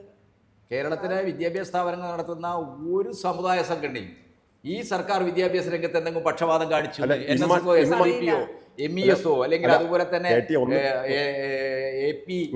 ഒന്ന് ഓർമ്മിച്ച് പറയണം, എലത്തൂർ മണ്ഡലത്തിലെ എലത്തൂർ CMC ഹൈസ്കൂളിൽ +2 അനുവദിക്കാൻ വേണ്ടി കോഴ ചോദിക്കുന്നതിൻ്റെ ക്ലിപ്പിംഗ് വന്നു, വീഡിയോ ക്ലിപ്പിംഗ് വന്നു. UDF നേതാക്കന്മാർ പരസ്യമായിട്ട് ആ മേനേജരോട് ചോദിക്കുകയാണ്, നമുക്ക് ഇവർ പറയാണ് നമുക്ക് മലപ്പുറത്ത് പോയി ബന്ധപ്പെടണം, എന്നിട്ട് പൈസ വേണമെന്ന് പറഞ്ഞിട്ട് പണം ആവശ്യപ്പെടുന്നതിൻ്റെ വീഡിയോ ക്ലിപ്പിംഗ് ഉണ്ട്. അത് പുറത്തു വന്നു. UDF നേതാക്കന്മാർ എലത്തൂർ CMC ഹൈസ്കൂളിൽ ഏറ്റവും പാരമ്പര്യമുള്ള സ്കൂളായിരുന്നു CMC ഹൈസ്കൂൾ മാനേജ്മെൻറ്റ് എന്ന് പറഞ്ഞാൽ. വളരെ കൊല്ലങ്ങൾ ഞാനൊക്കെ അവിടുത്തെ ഒരു പൂർവ്വകാല വിദ്യാർത്ഥിയാണ്. അപ്പോൾ അത്രയും പാരമ്പര്യമുള്ള ഒരു കുടുംബം നടത്തുന്ന ഒരു സ്ഥാപനത്തിൻ്റെ മാനേജരോട് പോയിട്ട് UDF നേതാക്കന്മാർ കോഴ ചോദിക്കുന്നതിൻ്റെ ദൃശ്യങ്ങൾ പുറത്തു വന്നത്. ഇതാണ് UDF എന്ന് പറയാൻ ഇതിൽ പരം തെളിവ് വേറെ ഒന്നും വേണ്ട. AK ശശീന്ദ്രന് എലത്തൂർ നിയോജക മണ്ഡലത്തിലെ വോട്ടർമാർ ഈ കാര്യങ്ങളെല്ലാം ഓർമ്മയിൽ വെച്ചുകൊണ്ട്, കഴിഞ്ഞ തവണ അദ്ദേഹം ജയിച്ചത് 38,000-ൽ പരം വോട്ടിൻ്റെ ഭൂരിപക്ഷത്തിലാണ്. അതിനേക്കാൾ കൂടിയ ഭൂരിപക്ഷം കൊടുത്ത് ഇടതുപക്ഷ ജനാധിപത്യ മുന്നണി സർക്കാരിന് ഒരു തുടർച്ചയുണ്ടാക്കുന്ന, അതിൽ വലിയ സംഭാവന എലത്തൂർ നിയോജക മണ്ഡലത്തിലുണ്ട്. അത് നിർവഹിക്കണം. ബാക്കി എല്ലാ രാഷ്ട്രീയ ചർച്ചകളും ഈ പ്രായം പോലുള്ള വലതുപക്ഷത്തിൻ്റെ അങ്ങേയറ്റം ജനാധിപത്യ വിരുദ്ധമായ വാദങ്ങളും തള്ളിക്കളയണം എന്നാണ് പറയാൻ. ജനങ്ങളെ ചിഹ്നങ്ങൾ, അതെ, ചിഹ്നം പറഞ്ഞ പോലെ പുതിയൊരു ചിഹ്നമാണ് കാഹളം മുഴക്കുന്ന മനുഷ്യനാണ്. കാഹളം മുഴക്കുന്ന അത് നമുക്കത് പ്രത്യേകിച്ചൊന്നും കൂടെ പറയാം, വിജയകാഹളം മുഴക്കുന്ന മനുഷ്യൻ എന്ന നിലക്ക് അതിനെ മാറ്റി നമുക്ക് ശശീന്ദ്രന്റെ ചിഹ്നത്തിൽ വോട്ട് ചെയ്ത് വിജയകാഹളം മെയ് 4-ാം തീയതി നമുക്ക് മുഴക്കുകയും വേണം. ഓക്കെ.